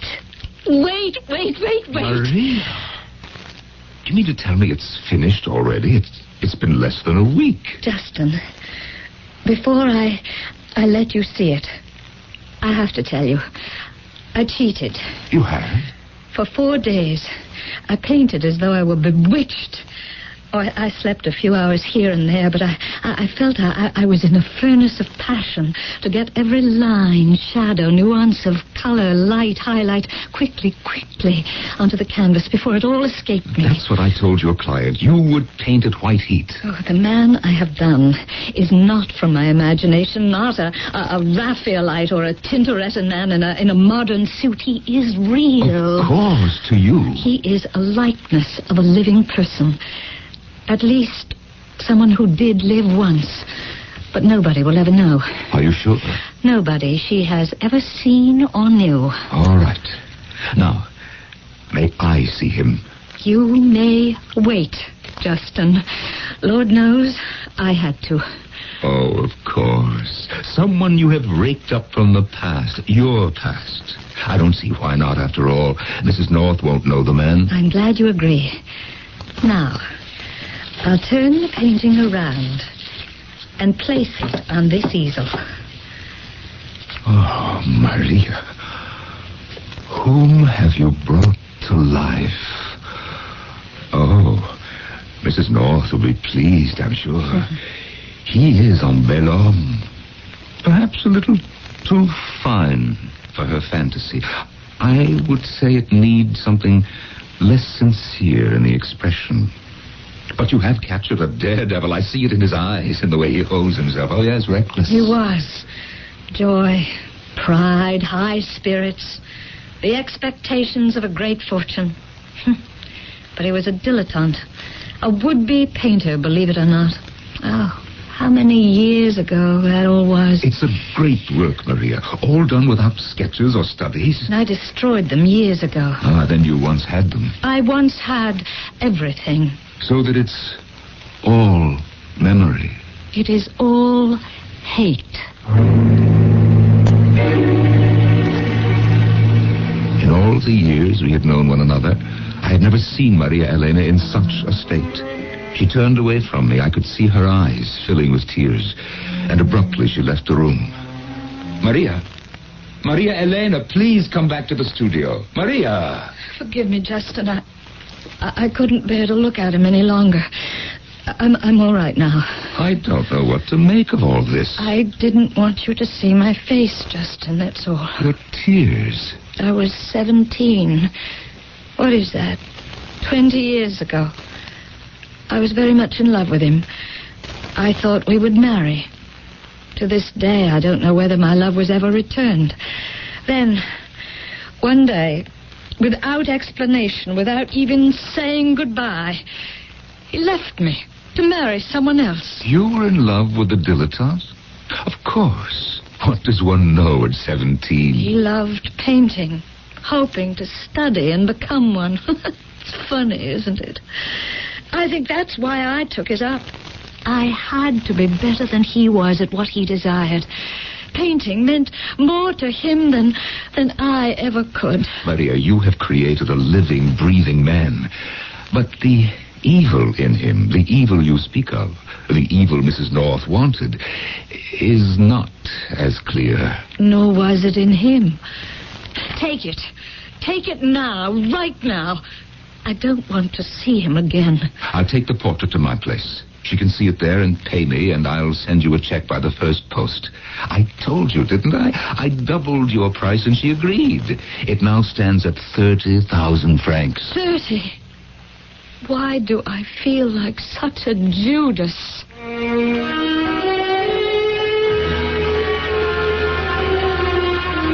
I'm almost afraid to look at the painting, Mr. Court. I don't see why. It's fantastically done. It will give you nothing but pleasure. You believe that? Well, may I look now? For the money you are spending, your request isn't out of line. It's on the easel by the window, the one with the cloth over it. No, well, no, I can't. Not yet. What if I were mistaken? About what? Oh, never mind. Mrs. North, I have a great deal to do today. I cannot wait for the mood to hit you, for you to see what you've bought. All right. Yes, I will. Now. My Lord in heaven. It's him. This man, you know him? It's magnificent. Just like him. Well, who is he? Who was he? You think I'd tell you his name? This is all beyond me. Would you like me to have it sent to St. Cloud? Every lash on his eyes, so real. Mrs. North, did you hear me? Can we say the commission is concluded? Mr. Court, do you mean to say you don't know this man? How should I know him? Well, you know her. The painter, this Maria Elena. She knows him. The likeness, it's beyond me how true it is. This is someone you actually knew, do I understand? He has been brought back to me after all this time. He's looking straight at me. But a resemblance to a known individual, that was not what you wanted. Oh, you've no idea how many portraits I've commissioned. Like a detective searching for a clue. And now, here I am. What'd you say? So, you were hoping for a resemblance to someone. No one else would ever see it. No one but you and her. What does she know about me? Nothing. I hardly know you myself. This man, staring back at us so knowingly, was he to have married you? Yes. If he'd lived. But you've got to keep that a secret. But why from Maria, who has reproduced him? If she'd suspect, I know she'd never let me have it. Now, what did we agree the price would be? 30,000. I'll send you a check for 40 immediately when I get home. But promise me you won't tell her it's because I must have it. Just say I was so pleased with the spirit of the thing that I had to give her more. You're willing to pay 40,000 francs for a painting she originally agreed to do for 15. And I'm to make such a transparent excuse? Now stay with 30. It's enough. No, I'm afraid to. Now, don't let her know, Mr. Court, I beg you. She'd be jealous, and it would start all over again. But you knew her. You gave me her name on a slip of paper when we first met. She doesn't know me. I must have this painting. I must. I can't tell you more. I don't wish to know more. I don't wish to know what comedy or tragedy you two have shared. Obviously, this man played a prominent role. And as a painter, what do you think of it? What can I think of a portrait that is a tour de force not done with love. Oh, more than that. Even I can see it was painted with rage.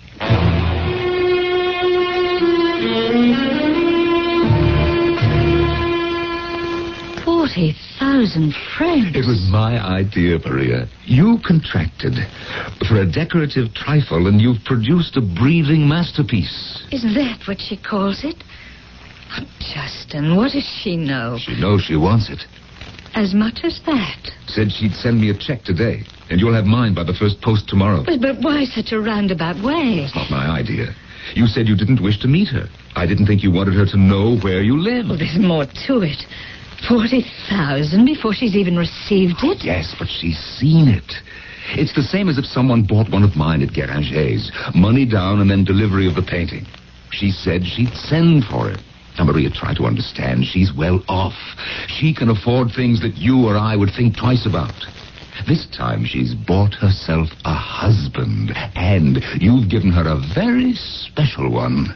I have given her a husband. Shall we say a painted memory? Your memory. Henry James, author of this story, was fascinated with where life left off and art began. Art does not lie in copying nature, he said. Nature furnishes the material, beauty still unexpressed, and the artist beholds more in nature than she herself is conscious of. I shall return shortly with Act 3. It's a good feeling to sleep the night away on a perfect sleeper's bicycle. I'm Susan Anton. The Perfect Sleeper gives you the top comfort you love and the deep support you need. Top comfort, deep support. You get both from every Serta Perfect Sleeper. That's firmness that feels good. So, Be a perfect sleeper. Buy a perfect sleeper. Perfect sleeper by Serta.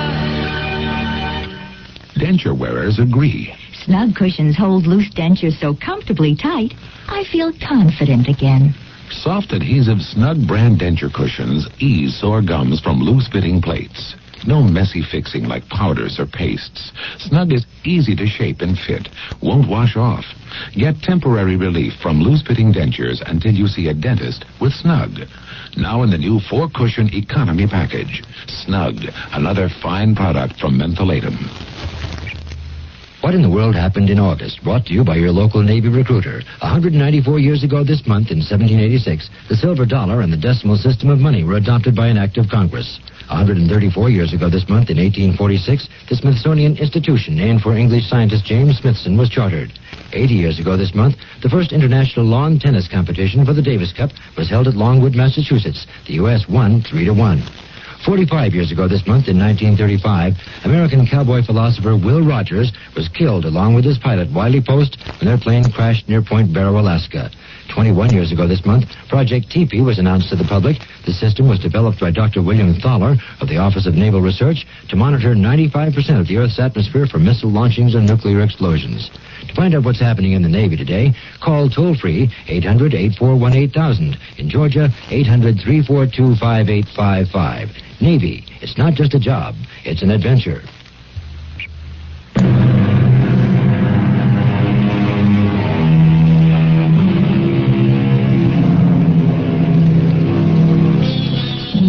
A wealthy American residing in France commissions a portrait of an unknown man for which she has agreed to pay a great deal of money. But as fate would have it, the painting is not of an unknown man, but of someone from the past of both patron and painter.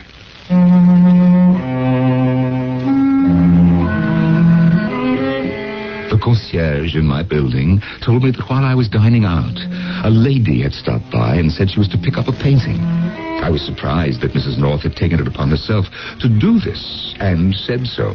But the concierge said it was no strange American lady, but my friend Maria Elena. The next morning, I was at her studio quite early. Whoever you are, come in. It's me, Justin. Good morning, Maria. Maria, what on earth are you doing? Exactly what you see. I'm preparing to paint right over the portrait. Are you mad? I have a check in my pocket for you. You listen to me. You cannot throw away 40,000 francs. No, I can't take the money. Why not? I can't tell you why exactly. Something has happened to me. Maria, you cannot back out. Think of Mrs. North. She's practically fallen in love with that portrait. Fallen in love, you say? Certainly. Now look at him. Dispassionately. Try. What woman wouldn't? I won't back out, Justin. If you answer one question. Does she know this man? All last night, I did nothing but ask that question. She must know him. It would account for so much. Do you understand, Justin? The way I feel, these strange sensations, the enormous amount of money she's agreed to pay for it. Justin, they were your words I kept hearing over and over all night. This woman is going to hang the portrait in her boudoir and pass him off as a husband which he never was. Was he yours, Maria? No. Could he have been another woman? I don't know. Not unless it happened afterwards. Oh, no. What am I saying? He died unmarried. He'd known many women. He hurt many. Too many. And there was one, I remember. She tried to make him marry her and was almost... He was very near it. And Mrs. North, did you know her? She could have been the one, but I don't know and never did. When she first saw the painting, did she act as though she recognized him? Well, she did yesterday, but she didn't name him. What did she do? Did she cry out? What did she say? I can't remember everything she said, Maria. If I didn't know you better, my old friend, I'd say you were hiding something, but I won't. It's very nice, what you're doing for me. The 40,000 francs, it's sweet. Yes, it really is. But I know. You know what? What he must have been to her. I have decided now. I am going to see your Mrs. North and tell her that, unfortunately for her, I have decided to keep the portrait. To paint over it? It's a sacrilege, Maria Helena. One does not mutilate art. Justin, return her all the money. Do as I say. And give no reasons? She'll know the reason. The door was open. Oh, may I come in? Mrs. North. And you are Maria Helena. How do you do? I'm Amelia North. I wanted to meet you and thank you. But this morning, when I sent for the painting, it was not at Mr. Court's studio. Now I see why. Well, Justin did not bring it here. I took it last night. But I have bought it. Mr. Court has the money. I'm sorry. I cannot accept it. I have bought that portrait, and I want it. Mrs. North has a valid point there, Maria. Mr. Court, is this lady a well-known painter in Europe? Well, I'd say extremely well-known. Extremely well-paid? Well, in the arts, reputation and remuneration do not always go hand in hand. Madame Maria. Mademoiselle. Suppose I were to double your fee for this painting, instead of 40,000, making it 80. Maria, that is a great deal of money. Perhaps not to someone who is rich. What is your reply? Sold? In my head, I was seeing him and you in your house or in your apartment. You were looking at him and he at you. So we would be. Are you jealous? Of a painting. Maria, 80,000. Why do you grudge this lady the portrait? Maria, you said you painted it in hate and bitterness. Sell it. Let it go. No, I can't. I'm sorry. You came here for nothing, Mrs. North. Let me turn it face to the wall. The subject is closed. My dearest Maria, what kind of revenge is this? My last offer, 90,000 francs. All the years. Why should you, Amelia, of anyone in the world... Why should you have it? Mrs. North, I apologize. Believe me, I had no idea when you first gave me Maria Helena's name that it would turn out like this. You knew my name. You've known it. All along, you've known it was me, Amelia. 100,000 francs. Did you hear me? You can paint him again. 100,000. You can have it. If you wish it now, I have nothing to wrap it in. No. Let it sit on the easel for a little while. Justin, will you arrange about the money? Yes. Maria Helena, this was wise of you. For your own sake, your own heart. Don't you wish to stand closer, Amelia? It's yours. Go ahead and look at it right in the eye. Maria, let us have some tea. Now, if you don't have any cake, I'll run out and get some. I have everything. Will you join us before you go, Amelia? I would love to.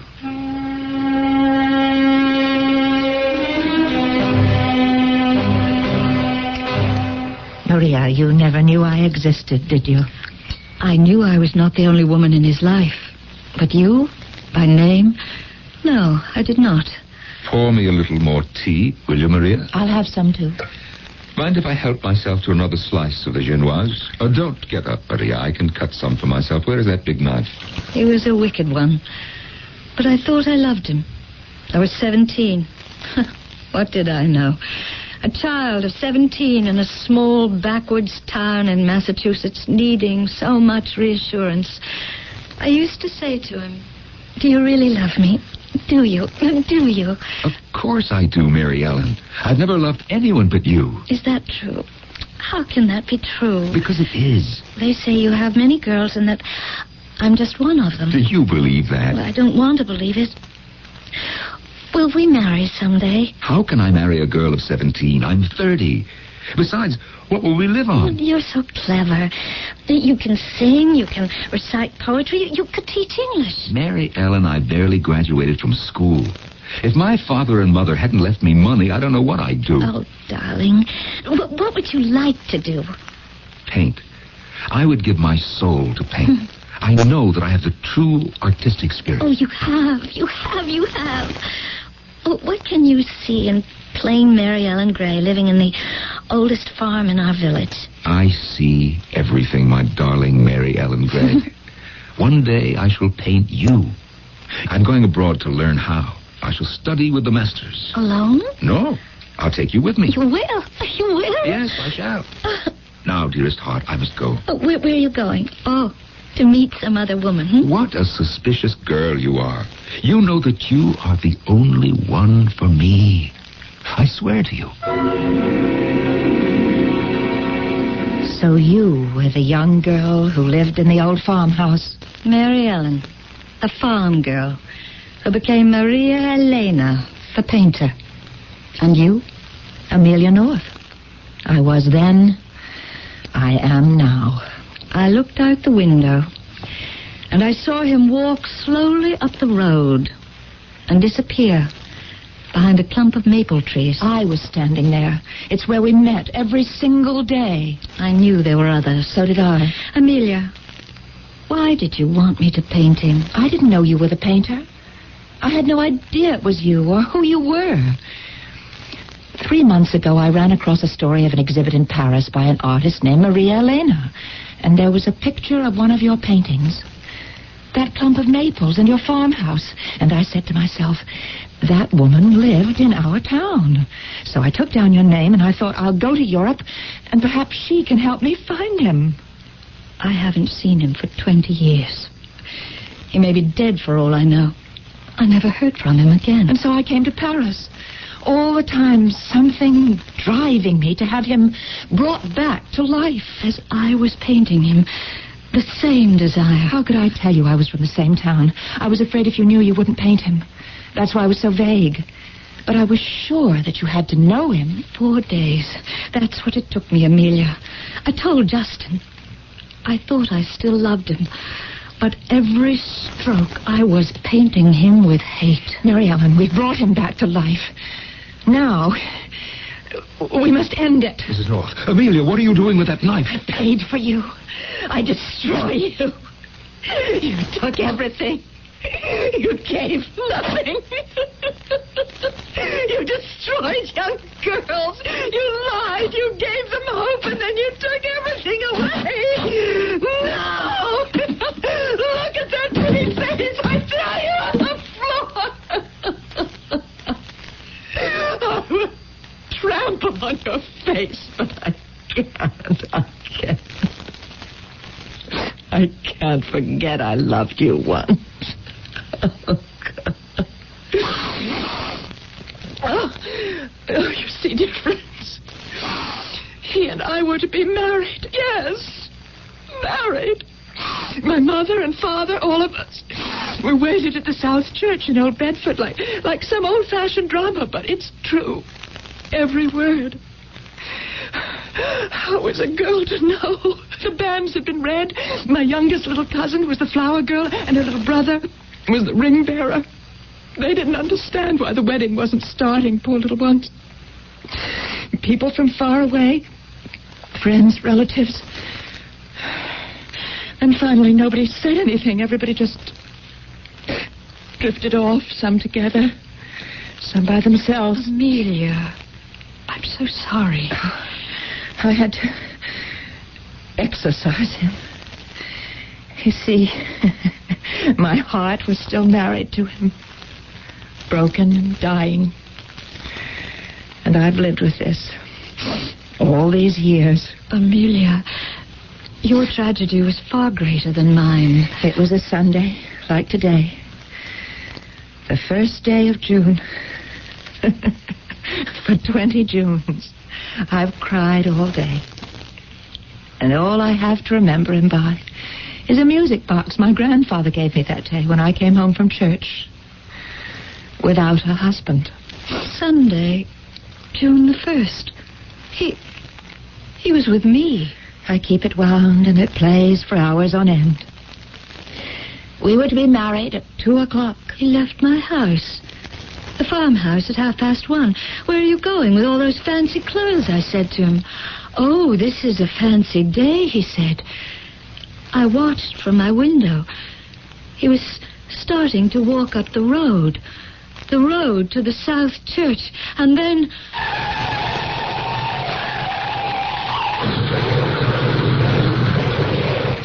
I was frozen. I couldn't move. I knew he had been hit. I was that certain, even though I didn't see it.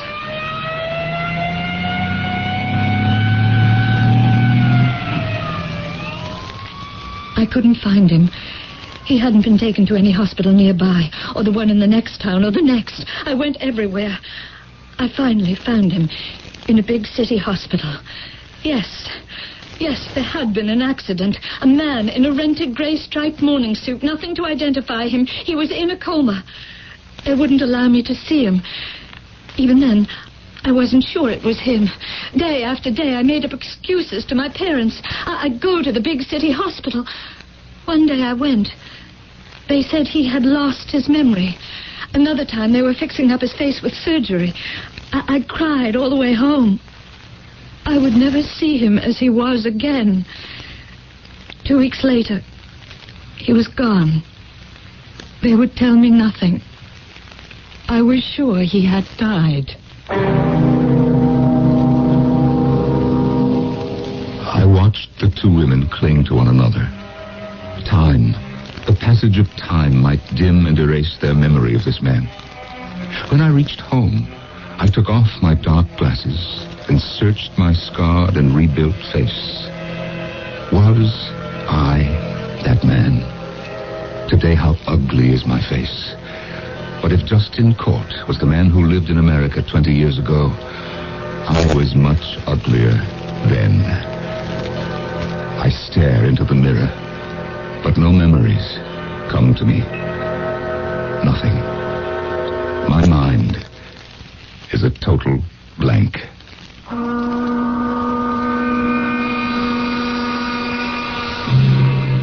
Many writers have dealt with the effect of art on human nature, and the reverse. Who can forget the picture of Dorian Gray, or the prophetic pictures by Hawthorne? Henry James was no less an artist for using life as his palette, emotions as his colors, and the mystery of people's actions as his paints. I shall rejoin you shortly. I can't wait to meet your daughter, sir. Well, I'll call her. Evie! What? Come here, would you? This better be good. She's got a lot of spunk. Yes. What is it? Evie, I'd like you to meet a nice young man. Oh, no, my hair looks dirty. Daddy, how could you do this to me? I want to die. A I'm afraid her cream rinse makes her hair a little greasy. May I suggest Agree? Of course you'd agree. All you have to do is look at her. No, Agree cream rinse and conditioner. It helps stop the greasies. Really? Sure. After I shampoo, I use Agree cream rinse and conditioner. And it helps stop the greasies. Right. Gee, it sounds like I would like Agree, too. Well, Agree cream rinse and conditioner is 99% oil-free. Evie, stop crying. I'll go get some Agree. And after you use it, I'll drive you to the movies, okay, Evie? No. Why not? Because you got a creepy car. What? It's a brown station wagon. I hate stations. Some conditioners contain oils that can cause the greasies. But Agree Cream Rinse and Conditioner is 99% oil-free. And try Agree Shampoo. It helps stop the greasies, too. I'm glad you decided to come to the movie. Your hair looks great. Thank you. And I love your station wagon. Behind the blueberry face, under the chocolate shade, beneath the blue, the Mr. Glove, and a watermelon grin, there's a beautiful child. Wet Ones Moist Towelettes can help you find your beautiful child at the beach. Little hands and faces can get mighty sticky in the summertime, but Wet Ones go where you go for fast cleanups. Wet Ones clean better than anything dry. Wet Ones, behind every messy face and hands, there's a beautiful child. I run a supermarket, and people always ask my advice. Nick, what should I buy for this? What should I buy for that? Well, I can't steer them wrong, or they won't come back. So when someone asks, well, what should I buy to clean my bathroom? I always say, fantastic. They say, fantastic is my kitchen cleaner. Look, I tell them, as fast and easy as Fantastic cleans your kitchen, it'll clean your bath. Well, they must like it. They keep coming back for more. Fantastic. What it does for your kitchen, it'll do for your bath.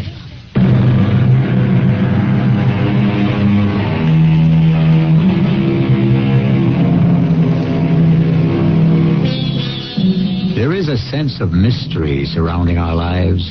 From accident to accident, birth to death, we live with beauty and pain.